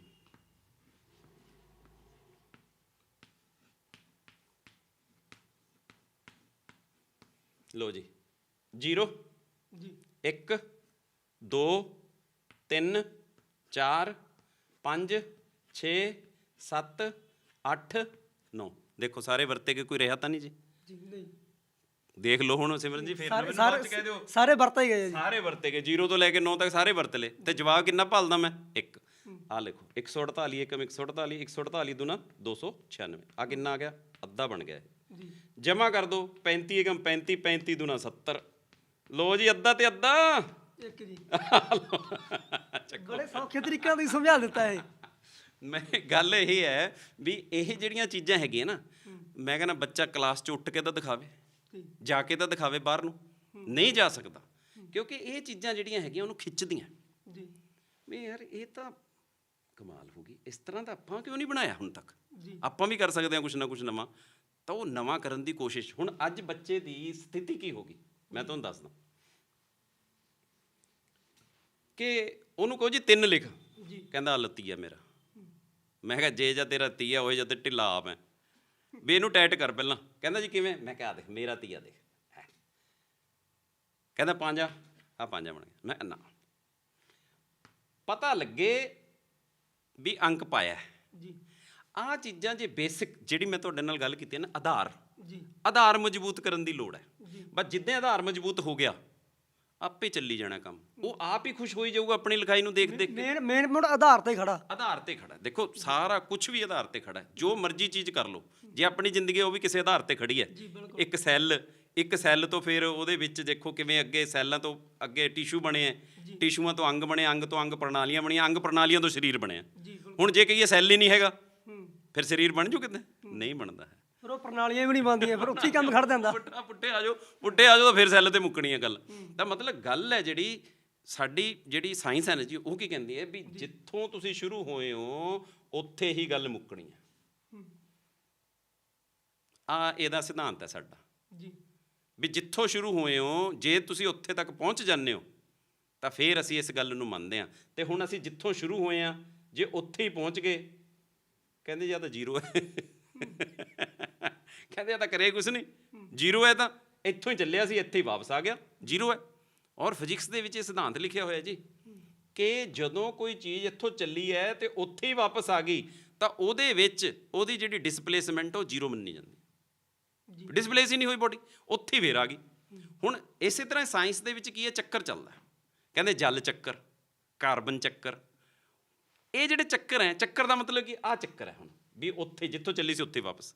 ਹੁਣ ਸਮੁੰਦਰ ਹੈ, ਸਮੁੰਦਰਾਂ 'ਚੋਂ ਪਾਣੀ ਉੱਡਿਆ, ਵਾਸ਼ਵੀਕਰਨ ਹੋਇਆ, ਸੂਰਜ ਦੀਆਂ ਕਿਰਨਾਂ ਪਈਆਂ, ਕਿਰਨਾਂ ਪੈਣ ਦੇ ਨਾਲ ਵਾਸ਼ਵੀਕਰਨ ਹੋਇਆ, ਵਾਸ਼ਵੀਕਰਨ ਹੋਣ ਦੇ ਨਾਲ ਕੀ ਹੋਇਆ ਵੀ ਪਾਣੀ ਉੱਪਰ ਚਲਾ ਗਿਆ, ਉੱਪਰ ਠੰਡ ਸੀਗੀ, ਠੰਡ ਨਾਲ ਬੱਦਲ ਬਣ ਗਏ, ਬੱਦਲਾਂ ਦੇ ਨਾਲ ਕੀ ਹੋ ਗਿਆ ਜੀ, ਬੱਦਲਾਂ ਦੇ ਨਾਲ ਕੀ ਹੋ ਗਿਆ, ਸਾਡੇ ਕੋਲ ਪਾਣੀ ਉਹੀ ਰੂਪ ਧਾਰਨ ਕਰ ਵਾਪਸ ਆ ਗਿਆ, ਉਹੀ ਪਾਣੀ ਫਿਰ ਧਰਤੀ ਤੇ ਵਾਪਸ ਆ ਗਿਆ। ਹੁਣ ਜਿਹੜਾ ਉਹੀ ਪਾਣੀ ਧਰਤੀ ਤੇ ਵਾਪਸ ਆ ਗਿਆ ਤਾਂ ਜਿੱਥੋਂ ਚੱਲਿਆ ਸੀ ਉੱਥੇ ਹੀ ਵਾਪਸ ਆ ਗਿਆ, ਕਹਿੰਦੇ ਜਲ ਚੱਕਰ ਹੈ ਇਹ। ਇਸੇ ਤਰ੍ਹਾਂ ਹੀ ਸਾਡੇ ਸਰੀਰ ਹੈ ਜਿਹੜੇ, ਇਹ ਕਾਰਬਨ, ਹਾਈਡਰੋਜਨ ਤੇ ਆਕਸੀਜਨ ਦੇ ਬਣੇ ਹੋਏ ਜੀ। ਤੇ ਜਦੋਂ ਇਹ ਟੁੱਟਦੇ ਆ, ਜਿਨ੍ਹਾਂ ਨੂੰ ਅਸੀਂ ਕਹਿ ਦਿੰਦੇ ਜੀ 5 ਤੱਤ ਹੈ, ਜਦੋਂ ਇਹ ਟੁੱਟ ਗਏ ਫਿਰ ਮਿਲ ਜਾਂਦੇ ਆ, ਮਿੱਟੀ ਮਿੱਟੀ 'ਚ ਮਿਲ ਗਈ, ਉਹ ਹੈ ਨਾ ਪਾਣੀ ਪਾਣੀ, ਹਵਾ ਹਵਾ, ਅੱਗ। ਬੰਦੇ ਦੀ ਡੈਥ ਹੁੰਦੇ ਕਹਿੰਦੇ 5 ਤੱਤਾਂ 'ਚ ਸਰੀਰ ਵਿਲੀਨ ਹੋ ਗਿਆ। ਉਹ ਵਿਲੀਨ ਦਾ ਮਤਲਬ ਕੀ ਹੈ ਵੀ ਜੇ ਬਣਿਆ ਵੀ ਇੱਥੋਂ ਹੀ ਸੀ ਤੇ ਇੱਥੇ ਹੀ ਮੁੱਕ ਗਿਆ ਉਹ। ਤਾਂ ਇਸ ਕਰਕੇ ਇਹ ਜਿਹੜੀ ਇਹ ਚੱਕਰ ਹੈ ਸਾਰੇ। ਹੁਣ ਇਹ ਚੱਕਰ ਦਾ ਕੰਮ ਕੀ ਹੈ ਵੀ ਇਹ ਚੱਕਰ ਕਿਉਂ ਬਣਾਇਆ ਗਿਆ? ਦੇਖੋ ਕੁਦਰਤ ਨੇ ਸਾਨੂੰ ਪਹਿਲੀ ਇੱਕ ਗੱਲ ਇਹ ਵੀ ਮੈਂ ਦਰਸ਼ਕਾਂ ਨੂੰ ਦੱਸਦਾ ਕਿ ਸਾਡੀ ਸਾਇੰਸ ਦੀ ਕਿਤਾਬ ਦੇ ਵਿੱਚ ਇਹ ਗੱਲ ਲਿਖੀ ਹੋਈ ਹੈ ਕਿ ਇਹ ਜਿਹੜੀ ਸਾਇੰਸ ਹੈ ਨਾ ਜੀ, ਇੱਕ ਤਾਂ ਇਹਦਾ ਮਤਲਬ ਹੈ ਜਾਣਨਾ ਕਿਸੇ ਚੀਜ਼ ਨੂੰ, ਦੂਸਰਾ ਇਹ ਹੈ ਵਿਸ਼ਾਲ ਗਿਆਨ, ਵਿਸਥਾਰਿਤ ਗਿਆਨ, ਵਿਗਿਆਨ ਤਾਂ ਇਹਦਾ ਨਾਮ ਪਿਆ। ਤੀਸਰੀ ਗੱਲ ਇਹ ਹੈ ਵੀ ਜੋ ਕੁਛ ਇਹਦੇ ਵਿੱਚ ਲਿਖਿਆ ਹੈ ਉਹ ਕੀ ਕਰ ਰਹੇ ਹਾਂ ਅਸੀਂ, ਜੋ ਕੁਦਰਤ ਨੇ ਬਣਾਇਆ ਉਹਨੂੰ ਪੜ੍ਹ ਰਹੇ ਹਾਂ ਕਿ science is the study of nature and natural phenomenon. ਇਹ ਤਾਂ ਕੁਦਰਤ ਅਤੇ ਕੁਦਰਤੀ ਵਰਤਾਰਿਆਂ ਨੂੰ ਜਾਣਨ ਦੀ ਕਿਰਿਆ ਹੈ ਸਾਇੰਸ, ਜਿਹਨੂੰ ਵਿਗਿਆਨ ਕਿਹਾ ਗਿਆ। ਤਾਂ ਉਹ ਜੇ ਵਿਗਿਆਨ ਬੱਚਾ ਮੇਰਾ ਸਿੱਖ ਜੂਗਾ, ਉਹਨੂੰ ਪਤਾ ਲੱਗ ਜੂਗਾ ਵੀ ਇਹ ਤਾਂ ਸਾਰਾ ਚੱਕਰ ਹੀ ਸੀਗਾ ਯਾਰ, ਜਿਹੜੀ ਚੀਜ਼ ਮੈਂ ਦੇਖਦਾ ਸਾਰਾ ਚੱਕਰ ਹੈ, ਸਾਰਾ ਚੱਕਰ ਹੈ। ਪਰ ਬੱਚਿਆਂ ਦੇ ਦਿਮਾਗ 'ਚ ਇਹ ਹੋ ਗਿਆ ਵੀ ਖਨੀ ਅਧਿਆਪਕਾਂ ਨੇ ਚੱਕਰ ਹੀ ਪਾਤਾ ਜੀ ਇਹ ਚੱਕਰ ਪਾਇਆ ਨਹੀਂ, ਅਸੀਂ ਤਾਂ ਚੱਕਰ 'ਚੋਂ ਕੱਢਣਾ ਹੈ। ਤੇ ਪਰ ਚੱਕਰ 'ਚੋਂ ਤਾਂ ਨਿਕਲਣਗੇ ਜੇ ਉਹਨਾਂ ਨੂੰ ਗਿਆਨ ਹੋ ਜੂਗਾ, ਪੂਰੀ ਜਾਣਕਾਰੀ ਮਿਲੂ, ਪੂਰੀ ਜਾਣਕਾਰੀ ਮਿਲੂ। ਅਧੂਰੀ ਜਾਣਕਾਰੀ ਹਮੇਸ਼ਾ ਨੁਕਸਾਨਦਾਇਕ ਹੁੰਦੀ ਹੈ ਜੀ ਹਾਂਜੀ। ਤਾਂ ਇਸ ਕਰਕੇ ਜਦੋਂ ਉਹਨਾਂ ਨੂੰ ਪੂਰੀ ਜਾਣਕਾਰੀ ਪ੍ਰਾਪਤ ਹੋਗੀ ਤਾਂ ਮਾਰ ਨਹੀਂ ਖਾਂਦੇ ਬੱਚੇ ਕਦੇ ਵੀ, ਠੀਕ ਹੈ। ਤਾਂ ਇਸ ਕਰਕੇ ਸਾਨੂੰ ਇਹ ਚੀਜ਼ਾਂ ਜਿਹੜੀਆਂ ਹੈ ਵਿਦਿਆਰਥੀਆਂ ਤੱਕ ਲਿਜਾਣੀਆਂ ਪੈਣਗੀਆਂ, ਉਹਨਾਂ ਨੂੰ ਇਸ ਗੱਲ ਦੇ ਲਈ ਜਿੱਦ ਕਰਨਾ ਪਊਗਾ ਵੀ ਤੁਸੀਂ ਇਸ ਗੱਲ ਦੀ ਜਿੱਦ ਕਰੋ ਵੀ ਮੈਨੂੰ ਇਹ ਦੱਸਿਆ ਜਾਵੇ ਵੀ ਇਹ ਸਿਧਾਂਤ ਬਣਿਆ ਕਿੱਥੋਂ ਹੈ ਜੀ। ਇਕੱਲੇ ਉਹਨਾਂ ਦੇ ਵਿਗਿਆਨੀਆਂ ਦੇ ਨਾਮ ਲੈਣ ਨਾਲ ਨਹੀਂ ਕੰਮ ਬਣਨਾ, ਉਹਨਾਂ ਦੇ ਕੰਮਾਂ ਦੇ ਨਾਲ ਕੰਮ ਬਣਨਾ, ਪ੍ਰੈਕਟੀਕਲ ਕਰਕੇ ਵੀ ਦਿਖਾਉਣਾ ਪੈਣਾ, ਪ੍ਰੈਕਟੀਕਲ ਕਰਕੇ ਦਿਖਾਉਣਾ ਪਊਗਾ। ਹੁਣ ਜਿਵੇਂ ਆਪਾਂ ਨੇ ਇੱਥੇ ਲਿਖਤਾ ਵੀ ਇਹ 0 ਆ ਗਿਆ, ਪਰ ਜਦ ਤੱਕ ਉਸ ਨੂੰ ਕਰਕੇ ਹੋ ਅੱਛਾ ਹਾਂ ਤਾਂ ਆਇਆ ਜੀ। ਦੇਖੋ ਨਾ ਹੁਣ ਤੁਹਾਨੂੰ ਇੱਕ ਹੋਰ ਚੀਜ਼ ਦਿਖਾਉਂਦੇ ਹਾਂ ਵੀ ਅਸੀਂ ਕੋਈ 3 ਨੰਬਰ ਲਿਖ ਲਏ ਜੀ, ਅਸੀਂ ਫੇਰ 3 ਨੰਬਰ ਲਿਖ ਲਏ, ਅਸੀਂ ਫੇਰ 3 ਨੰਬਰ ਲਿਖ ਲਏ, ਇੱਕੋ ਜਿਹੇ ਲਿਖ ਲਏ ਨਾਲੇ। ਹੁਣ ਇਹਨਾਂ ਨੂੰ ਜੋੜ ਲਓ, ਇਹਦੇ ਨਾਲ ਹੀ ਭਾਗ ਕਰ ਦਿਓ ਜੋ ਜੋੜ ਆਇਆ ਇਹਦਾ। 3 ਜਮਾ 3 ਜਮਾ 3 9 ਆ ਗਿਆ, 1 ਜਮਾ 1 ਜਮਾ 1 3 ਆ ਗਿਆ। ਤੁਸੀਂ ਭਾਗ ਕਰੀ ਚੱਲੋ, ਮੈਂ ਜਵਾਬ ਲਿਖੀ ਜਾਂਦਾ। ਹਰ ਵਾਰੀ ਜਦੋਂ ਵੀ ਤੁਸੀਂ ਇਹਨੂੰ ਭਾਗ ਕਰੋਗੇ 37 ਆਊਗਾ। ਹੁਣ ਬੱਚਾ ਫਿਰ ਕੋਸ਼ਿਸ਼ ਕਰਦਾ ਕਿ ਸਰ ਜਦੋਂ ਤੁਸੀਂ 3 ਨਾਲ ਕਰਦੇ ਹੋ ਤਾਂ 37 ਆਉਂਦਾ, ਜੇ ਮੈਂ 2 ਨਾਲ ਕਰਕੇ ਦੇਖਾਂ, ਮੈਂ 4 ਨਾਲ ਕਰਕੇ ਦੇਖਾਂ, ਬਸ ਇਹਦਾ ਮਤਲਬ ਉਹਦਾ ਕੰਮ ਆਪਣਾ ਲੋਟ ਆ ਗਿਆ ਵੀ ਹੁਣ ਉਹ ਚੱਲ ਪਿਆ, ਕਿਉਂਕਿ ਉਹ ਸੋਚਣ ਲੱਗ ਗਿਆ। ਪਹਿਲਾਂ ਤਾਂ ਇੱਥੇ ਤੱਕ ਸੀਮਤ ਸੀਗਾ ਵੀ ਜੋ ਤੁਸੀਂ ਨੇ ਦੱਸਤਾ ਬਸ ਮੈਂ ਉਹੀ ਕਰਨਾ। ਉਹਨੂੰ ਬਾਹਰ ਲੈ ਕੇ ਆਓ, ਉਸ ਬਕਸੇ 'ਚੋਂ ਕੱਢੋ ਜਿਸ 'ਚੋਂ ਵੜਿਆ ਬੈਠਾ ਹੈ। ਉਸ 'ਚ ਤਾਂ ਹਨੇਰਾ ਹੈ, ਹਨੇਰੇ ਨੂੰ ਚਾਨਣ ਕਰਨ ਦਾ ਨਾਮ ਹੀ ਗੁਰੂ ਹੈ, ਅਧਿਆਪਕ ਹੈ। ਤੇ ਜੇ ਹਨੇਰੇ 'ਚ ਚਾਨਣਾ ਹੋ ਗਿਆ ਬਸ ਕੰਮ ਬਣ ਗਿਆ। ਅਧਿਆਪਕ ਦੇ ਸਹਾਰੇ ਵੀ ਜਿਹੜਾ ਬੱਚੇ ਦਾ ਭਵਿੱਖ ਹੈ ਅਧਿਆਪਕ ਦੇ ਸਹਾਰੇ ਹੀ ਖੜਾ ਹੁੰਦਾ। ਬਿਲਕੁਲ ਜੀ ਬਿਲਕੁਲ, ਅਧਿਆਪਕ ਤੋਂ ਬਿਨਾਂ ਕੁਛ ਨਹੀਂ ਹੈ ਬੱਚਾ, ਔਰ ਬੱਚੇ ਤੋਂ ਬਿਨਾਂ ਅਧਿਆਪਕ ਕੁਛ ਨਹੀਂ ਹੈ। ਜੇ ਬੱਚਾ ਹੈਗਾ ਤਾਂ ਪੜ੍ਹਾਊਗਾ, ਹੋਰ ਕਿਹਨੂੰ ਪੜ੍ਹਾਊਗਾ ਉਹ। ਤਾਂ ਇਸ ਕਰਕੇ ਮੈਂ ਇਹ ਕਹਿੰਦਾ ਹੁੰਦਾ ਕਿ ਜਿਹੜੇ ਅਧਿਆਪਕ ਹੈ ਉਹ ਸਿਰਫ ਤੇ ਸਿਰਫ ਬੱਚਿਆਂ ਤੋਂ ਹੀ ਸਿੱਖਦੇ ਜੀ। ਇੱਕ ਗੱਲ ਹੋਰ ਮੈਨੂੰ ਯਾਦ ਆ ਗਈ, ਮੇਰੇ ਬਜ਼ੁਰਗਾਂ ਦੀ ਸਿਖਾਈ ਹੋਈ। ਉਹ ਕਹਿੰਦੇ ਵੀ ਜਿਹੜਾ ਦੁਕਾਨਦਾਰ ਹੈ ਨਾ ਉਹ ਆਪਣੀ ਦੁਕਾਨਦਾਰੀ ਕਿੱਥੋਂ ਸਿੱਖਦਾ, ਕਿੱਥੇ ਟ੍ਰੇਨਿੰਗ ਹੁੰਦੀ ਉਹਦੀ। ਸਾਡੀ ਤਾਂ ਟ੍ਰੇਨਿੰਗ ਹੋ ਗਈ ਟੀਚਰ ਬਣਾਉਣ ਦੀ, ਹਾਂਜੀ, ਪੁਲਿਸ ਵਾਲਿਆਂ ਦੀ ਟ੍ਰੇਨਿੰਗ ਹੋ ਗਈ ਪੁਲਿਸ ਮਹਿਕਮੇ 'ਚ ਭਰਤੀ ਕਰਨ ਦੀ, ਫੌਜੀਆਂ ਦੀ ਟ੍ਰੇਨਿੰਗ ਹੋ ਗਈ, ਅਤੇ ਦੁਕਾਨਦਾਰਾਂ ਦੀ ਟ੍ਰੇਨਿੰਗ ਕਿੱਥੇ ਦਿੰਦੇ ਹੋ ਬਾਈ? ਉਹ ਕਿੱਥੋਂ ਸਿੱਖਦੇ ਆ ਦੁਕਾਨਦਾਰੀ? ਤਾਂ ਮੇਰੇ ਬਜ਼ੁਰਗ ਨਾਨਾ ਜੀ ਨੇ ਮੈਨੂੰ ਦੱਸਿਆ ਸੀਗਾ ਕਹਿੰਦੇ ਦੁਕਾਨਦਾਰ ਦਾ ਮਤਲਬ ਸਿੱਖ ਲੈ ਪਹਿਲਾਂ ਤਾਂ। ਮੈਂ ਕਿਹਾ ਜੀ ਕਿਵੇਂ? ਮਤਲਬ ਬਹੁਤ ਪੁਰਾਣੀ ਗੱਲ ਅੱਜ ਸਿਮਰਨ ਜੀ ਤੁਸੀਂ ਯਾਦ ਕਰਾਤੀ ਮੈਨੂੰ। ਕਹਿੰਦੇ ਦੁਕਾਨ, ਦੁਕਾਨ, ਦੋ ਦਾ ਕਹਿੰਦੇ ਦੋ, ਕਾਨ ਕੰਨ ਖੜੇ ਹੋਣ, ਚੁਕੰਨਾ ਹੋਵੇ ਵੀ ਮੇਰਾ ਸਮਾਨ ਇਹਨਾਂ ਕੋਈ ਲੈ ਜਾਓ ਚੱਕ ਕੇ, ਦੋ ਕਾਨ। ਤੇ ਫਿਰ ਕਹਿੰਦੇ ਦਾਰੀ, ਸਮਾਨ ਅਗਲਾ ਲਵੇ ਨਾ ਲਵੇ ਪਰ ਉਹਦੀ ਆਓ ਭਗਤ ਕਰੇ। ਆਓ ਜੀ ਬੈਠੋ ਜੀ, ਚਾਹ ਪੀਓ ਜੀ, ਪਾਣੀ ਪੀਓ ਜੀ, ਸਮਾਨ ਲਓ ਚਾਹੇ ਨਾ ਲਓ ਤੁਹਾਡੀ ਮਰਜ਼ੀ ਹੈ। ਦੇਖੋ ਐ ਨਾ ਹੋਏ ਟੁੱਟ ਟੁੱਟ ਕੇ ਪਈ ਜਾਵੇ ਉਹ ਗਾਹਕਾਂ ਨੂੰ, ਫਿਰ ਗਾਹਕ ਕਿਹੜਾ ਖੜਦਾ ਉਹਦੀ ਦੁਕਾਨ ਤੇ। ਤੋ ਇਹ ਗੱਲ ਹੈ ਜੀ ਵੀ ਇਹ ਚੀਜ਼ਾਂ ਜਿਹੜੀਆਂ ਹੈਗੀਆਂ ਨਾ ਇਹ ਬੇਸਿਕ ਹੈ। ਇਹ ਕਿੱਥੋਂ ਮਿਲਣੀਆਂ? ਇਹ ਤਜਰਬੇ ਨਾਲ ਮਿਲਣੀਆਂ। ਤਾਂ ਜਦੋਂ ਇਹ ਸਾਡੇ ਕੋਲ ਤਜਰਬੇ 'ਚ ਚੀਜ਼ਾਂ ਆ ਗਈਆਂ ਤਾਂ ਬੱਚਾ ਸਾਡਾ ਸਹਿਜ ਹੀ ਸਿੱਖ ਜਾਂਦਾ। ਹੁਣ ਇਹਨਾਂ ਚੀਜ਼ਾਂ ਨੂੰ ਹੀ ਵਰਤ ਕੇ ਮੈਂ ਇਹਨਾਂ ਚੀਜ਼ਾਂ 'ਤੇ ਜਦੋਂ ਕੰਮ ਕਰਨਾ ਸ਼ੁਰੂ ਕੀਤਾ ਨਾ ਜੀ, ਤਾਂ ਮੈਂ ਹੁਣ ਬੱਚਿਆਂ ਨੂੰ ਇੱਕ ਫਾਰਮੂਲਾ ਦਿੱਤਾ ਦੋਸਤ ਦਾ। ਮੈਂ ਕਿਹਾ ਜੀ ਆ ਮੈਂ ਫਾਰਮੂਲਾ ਬਣਾਤਾ। ਕਹਿੰਦੇ ਵਾਹ ਦੋਸਤ ਲਿਖਤਾ ਸਰ ਤੁਸੀਂ, ਔਰ ਦੋਸਤੀ ਨਾਲ ਬੱਚਿਆਂ ਨੂੰ ਪਿਆਰ ਹੀ ਹੁੰਦਾ ਵੀ ਹਾਂ ਵੀ ਉਹ ਮੇਰਾ ਦੋਸਤ ਹੈ, ਉਹ ਮੇਰਾ ਦੋਸਤ ਹੈ। ਮੈਂ ਕਿਹਾ ਹੁਣ ਆਹ ਜਿਹੜਾ ਦੋਸਤ ਹੈ ਨਾ ਇਸ ਨੂੰ ਤੁਸੀਂ ਇਹ ਇਸ ਤਰ੍ਹਾਂ ਮੰਨ ਲਓ ਵੀ ਆ ਉਹ ਹੈ ਤੁਹਾਡਾ, ਤਾਂ ਜੇ ਇਸ ਨੂੰ ਐਂ ਕਰ ਦਈਏ ਤਾਂ ਇਹ ਬਰਾਬਰ ਦਾ ਚਿੰਨ੍ਹ ਬਣ ਗਿਆ, ਇਕੁਅਲ ਟੂ ਬਣ ਗਿਆ ਇਹ। ਕਹਿੰਦੇ ਫਿਰ ਇਹ ਕੀ ਬਣਿਆ? ਮੈਂ ਕਿਹਾ ਦੇਖੋ ਕੀ ਬਣ ਗਿਆ। ਮੈਂ ਕਿਹਾ ਆ ਬਣ ਗਿਆ ਡਿਸਟੈਂਸ, ਆ ਬਣ ਗਈ ਸਪੀਡ, ਆ ਬਣ ਗਿਆ ਟਾਈਮ। ਤਾਂ distance is equal to speed into time. ਮੈਂ ਕਿਹਾ ਮੁੜ ਕੇ ਜ਼ਿੰਦਗੀ 'ਚ ਨਹੀਂ ਭੁੱਲਦੇ ਤੁਸੀਂ, ਕਿਉਂਕਿ ਜਦੋਂ ਅਸੀਂ ਉੱਥੇ ਪੜ੍ਹਾਉਂਦੇ ਹਾਂ ਨਾ ਜੀ, ਤਾਂ ਇੱਥੇ ਜੇ ਡਿਸਟੈਂਸ ਆਇਆ ਤਾਂ ਇੱਕ ਐਸੀ ਜਗ੍ਹਾ ਵੀ ਹੈ ਜਿੱਥੇ ਡਿਸਪਲੇਸਮੈਂਟ ਸ਼ਬਦ ਆ ਜਾਂਦਾ, ਇਹ ਸਪੀਡ ਦੀ ਜਗ੍ਹਾ ਵੈਲੋਸਿਟੀ ਆ ਜਾਂਦਾ ਅੱਗੇ ਜਾ ਕੇ। ਹੁਣ ਉਸ ਨੂੰ ਇਹ ਕਿਵੇਂ ਪਤਾ ਲੱਗੂਗਾ ਵੀ ਇਹ ਜਿਹੜਾ ਡਿਸਟੈਂਸ ਹੈ ਇਹ ਸਪੀਡ ਇਨਟੂ ਟਾਈਮ ਹੈ, ਤੇ ਜਿਹੜੀ ਵੈਲੋਸਿਟੀ ਇਨਟੂ ਟਾਈਮ ਕਰ ਦਈਏ ਤਾਂ ਉਹ ਸਾਡੇ ਕੋਲ ਕੀ ਬਣ ਜਾਂਦੀ ਹੈ? ਉਹ ਡਿਸਪਲੇਸਮੈਂਟ ਬਣ ਜਾਂਦੀ। ਇਹ ਸਕੇਲਰ ਤੇ ਵੈਕਟਰ 'ਚ ਅਸੀਂ ਅੱਗੇ ਪੜ੍ਹਾਉਂਦੇ ਹਾਂ ਉਹਨਾਂ ਨੂੰ। ਮਤਲਬ ਜਦੋਂ ਉਹਨਾਂ ਨੂੰ ਇਹ ਚੀਜ਼ ਯਾਦ ਹੋ ਗਈ, ਇੱਕ ਚੀਜ਼ ਯਾਦ ਹੋ ਗਈ, ਦੂਜੀ ਉਹ ਆਪਣੇ ਆਪ ਬਣਾ ਲੈਣਗੇ। ਤਾਂ ਇਹ ਯਾਦ ਰੱਖਣ ਦੇ ਲਈ ਉਹਨਾਂ ਨੂੰ ਸੌਖੇ ਤਰੀਕੇ ਲੱਭ ਕੇ ਦੇਣੇ, ਕਿਉਂਕਿ ਜੀ ਦੇਖੋ ਇਹ ਸਾਰਾ ਜਿੰਨੀ ਸਾਇੰਸ ਹੈ ਸਾਡੀ ਫਾਰਮੂਲਿਆਂ 'ਤੇ ਆਧਾਰਿਤ ਹੈ।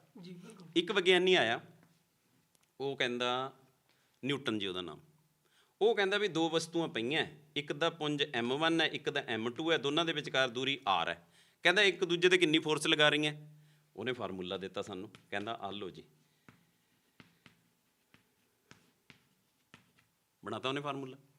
ਹੁਣ ਅਸੀਂ ਇਸ ਦੀ ਕੀਮਤ ਕੱਢ ਲਈ, ਕਵੈਂਡਿਸ਼ ਆਇਆ ਇੱਕ, ਉਹਨੇ ਇਹਦੀ ਕੀਮਤ ਕੱਢ ਕੇ ਦੱਸਤੀ ਸਾਨੂੰ ਵੀ ਇਹਦੀ ਕੀਮਤ ਹੈ ਜਿਹੜੀ ਇਹ ਹੁੰਦੀ ਹੈ 6.67 ਗੁਣਾ 10 ਦੀ ਪਾਵਰ -11, ਫਿਰ ਉਹਨੇ ਦੱਸਤਾ ਨਿਊਟਨ ਮੀਟਰ ਸਕੇਅਰ ਪ੍ਰਤੀ ਕਿਲੋਗ੍ਰਾਮ ਸਕੇਅਰ। ਉਹ ਮੈਂ ਬੱਚਿਆਂ ਨੂੰ ਕਹਿੰਦਾ ਸਰ ਤੁਸੀਂ ਇਹ ਸੋਚਦੇ ਹੋ ਵੀ ਸਰ ਨੇ ਇੰਨੇ ਕਿੰਨੇ ਰੱਟੇ ਲਾ ਲਏ। ਅਸੀਂ ਮੈਂ ਕਿਹਾ ਰੱਟੇ ਨਹੀਂ ਲਗਾਉਂਦੇ ਹਾਂ, ਅਸੀਂ ਅੰਡਰਸਟੈਂਡਿੰਗ ਨਾਲ ਕਰਦੇ ਹਾਂ। ਕਹਿੰਦੇ ਕਿਵੇਂ? ਸਾਨੂੰ ਵੀ ਸਿਖਾ ਦਿਓ। ਮੈਂ ਕਿਹਾ ਸਿੱਖ ਲਓ। ਮੈਂ ਕਿਹਾ ਆਹ ਵੈਲਿਊ ਤਾਂ ਤੁਸੀਂ ਯਾਦ ਕਰ ਲਓਗੇ? ਕਹਿੰਦੇ ਹਾਂਜੀ। ਮੈਂ ਕਿਹਾ ਆਹ ਮੈਂ ਦੱਸ ਦਿੰਦਾ ਕਿਵੇਂ ਬਣ ਗਈ। ਆਹ ਦੇਖੋ, ਮੈਂ ਕਿਹਾ ਆਹ ਕੀ ਹੈ? ਐਫ ਕਾਹਦੇ 'ਚ ਹੁੰਦਾ? ਨਿਊਟਨਾਂ 'ਚ। ਆਹ ਕਾਹਦੇ 'ਚ ਹੁੰਦਾ? ਮੀਟਰਾਂ 'ਚ। ਇਹ ਬਣ ਗਿਆ ਨਿਊਟਨ ਮੀਟਰ ਸਕੇਅਰ। ਤੇ ਆਹ ਮੈਂ ਕਿਹਾ ਚੀਜ਼ਾਂ ਥੱਲੇ ਆ ਗਈਆਂ, ਇਸ ਲਈ ਬਟੇ ਕਿਲੋਗ੍ਰਾਮ ਸਕੇਅਰ ਹੋ ਗਿਆ, ਕਿਲੋਗ੍ਰਾਮ ਗੁਣਾ ਕਿਲੋਗ੍ਰਾਮ, ਕਿਲੋਗ੍ਰਾਮ ਸਕੇਅਰ ਹੋ ਗਿਆ। ਕਹਿੰਦੇ ਆ ਤਾਂ ਬਾਹਲਾ ਹੀ ਸੌਖਾ ਹੋ ਗਿਆ ਕੰਮ। ਮੈਂ ਕਿਹਾ ਜਦੋਂ ਇਹ ਆ ਗਿਆ ਨਾ ਤਾਂ ਇਸ ਤੋਂ ਤੁਹਾਨੂੰ ਡਾਇਮੈਂਸ਼ਨਾਂ ਬਣਾਉਣੀਆਂ ਬੜਾ ਸੌਖਾ ਹੋ ਜਾਊਗਾ। ਤਾਂ ਹੁਣ ਇੱਕ ਨੇ ਇਹ ਕੰਮ ਫਾਰਮੂਲਾ ਦਿੱਤਾ, ਇੱਕ ਹੋਰ ਆ ਗਏ ਜੀ। ਇਹ ਤਾਂ ਸੀ ਜੀ ਸਾਡੇ ਨਿਊਟਨ ਜੀ। ਹੁਣ ਆ ਗਏ ਜੀ ਕੂਲਮ ਜੀ। ਕੂਲਮ ਜੀ ਕਹਿੰਦੇ ਇੱਕ ਚਾਰਜ ਆ ਪਿਆ, ਇੱਕ ਚਾਰਜ ਆ ਪਿਆ। ਕਹਿੰਦਾ ਜੇ ਦੋਨਾਂ ਦੇ ਵਿਚਕਾਰ ਦੂਰੀ r ਹੈ ਤਾਂ ਕਹਿੰਦਾ ਉਹਦੇ 'ਤੇ ਫੋਰਸ ਇੰਨੀ ਲੱਗੂਗੀ। ਉਹਨੇ ਆਹ ਫਾਰਮੂਲਾ ਬਣਾਤਾ Q1 Q2 ਬਟਾ r ਸਕੇਅਰ। ਮੈਂ ਕਿਹਾ ਲਓ ਜੀ ਚੱਕੋ। ਇਹਦੇ 'ਚ ਕੀ ਫਰਕ ਹੈ? ਮੈਂ ਕਿਹਾ ਬਸ ਇੱਕ ਕਾਂਸਟੈਂਟ ਦਾ ਫਰਕ ਪਿਆ।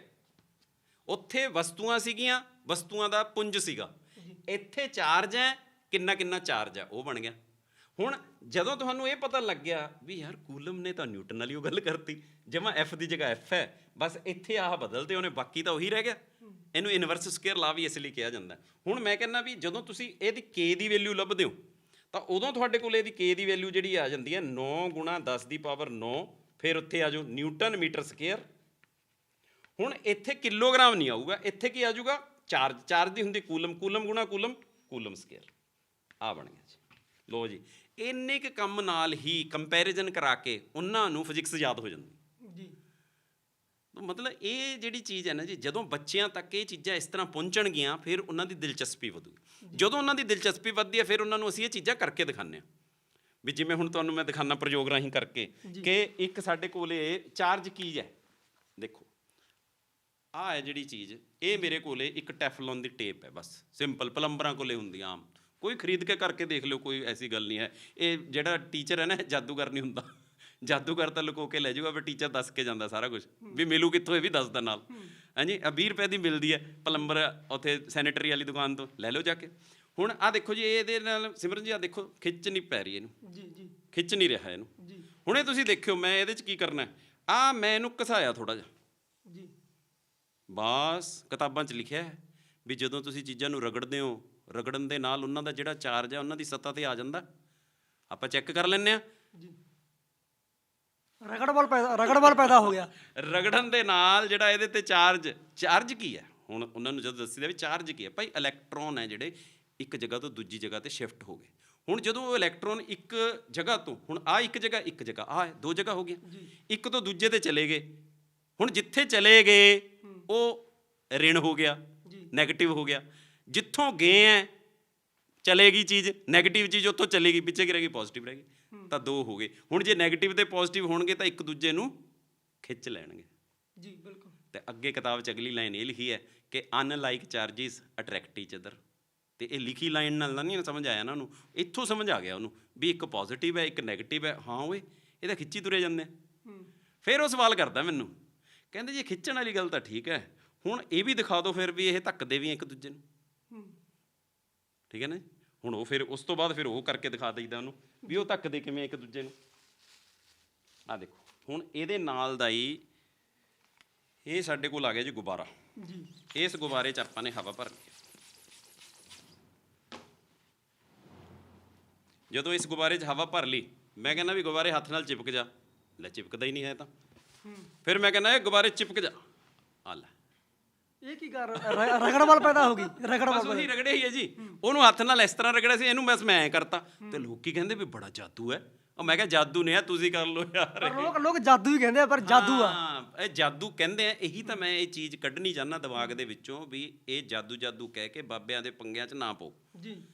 ਤੇ ਬਾਬੇ ਨੂੰ ਵੀ ਸਾਇੰਸ ਪੜ੍ਹਾ ਦਿਓ। ਮੈਂ ਤਾਂ ਕਹਿੰਦਾ ਵੀ ਬਾਬੇ ਬੈਠ ਉਰੇ, ਤੈਨੂੰ ਮੈਂ ਦੱਸਾਂ, ਮੈਂ ਕਿਤਾਬ ਲਿਆਓ ਨਾਲ ਸਾਇੰਸ ਵਾਲੀ, ਵੀ ਆਹ ਦੇਖ ਓਏ ਆਹ ਕੀ ਲਿਖਿਆ ਵੀ ਚੀਜ਼ਾਂ ਨੂੰ ਰਗੜੋ ਇਹਦੇ ਚਾਰਜ ਆ ਗਿਆ। ਜੀ ਅੱਛਾ ਜੀ, ਮੈਂ ਕਿਹਾ ਹੋਰ ਇੰਨਾ ਕੁ ਕੰਮ ਸੀਗਾ। ਹੁਣ ਜਾਦੂ ਵਾਲੀ ਗੱਲ ਆ ਜਿਹੜੀ ਦਿਮਾਗ ਚੋਂ ਕੱਢਣੀ ਪੈਣੀ ਹੈ। ਔਰ ਕੱਢੂਗੀ ਇਕੱਲੀ ਸਾਇੰਸ ਹੀ। ਜੀ ਸਾਇੰਸ ਹੀ ਇਸ ਨੂੰ ਕੱਢ, ਕਿਉਂਕਿ ਸਾਇੰਸ ਸਿੱਧ ਕਰ ਰਹੀ ਹੈ ਵੀ ਇਹਦੇ 'ਚ ਜਾਦੂ ਕੋਈ ਨਹੀਂ ਯਾਰ, ਇਹ ਤਾਂ ਕੋਈ ਵੀ ਕਰ ਸਕਦਾ ਜੀ। ਤਾਂ ਉਹ ਆਪੇ ਨਿਕਲ ਜਾਣੀ ਹੈ। ਤਾਂ ਹੁਣ ਤੁਸੀਂ ਦੇਖੋ ਵੀ ਇਹਨੂੰ ਵੀ ਮੈਂ ਹੱਥ ਨਾਲ ਰਗੜਿਆ ਸੀ ਤੁਹਾਡੇ ਸਾਹਮਣੇ, ਜੀ ਇਹਨੂੰ ਵੀ ਹੱਥ ਨਾਲ ਰਗੜਿਆ ਸੀ।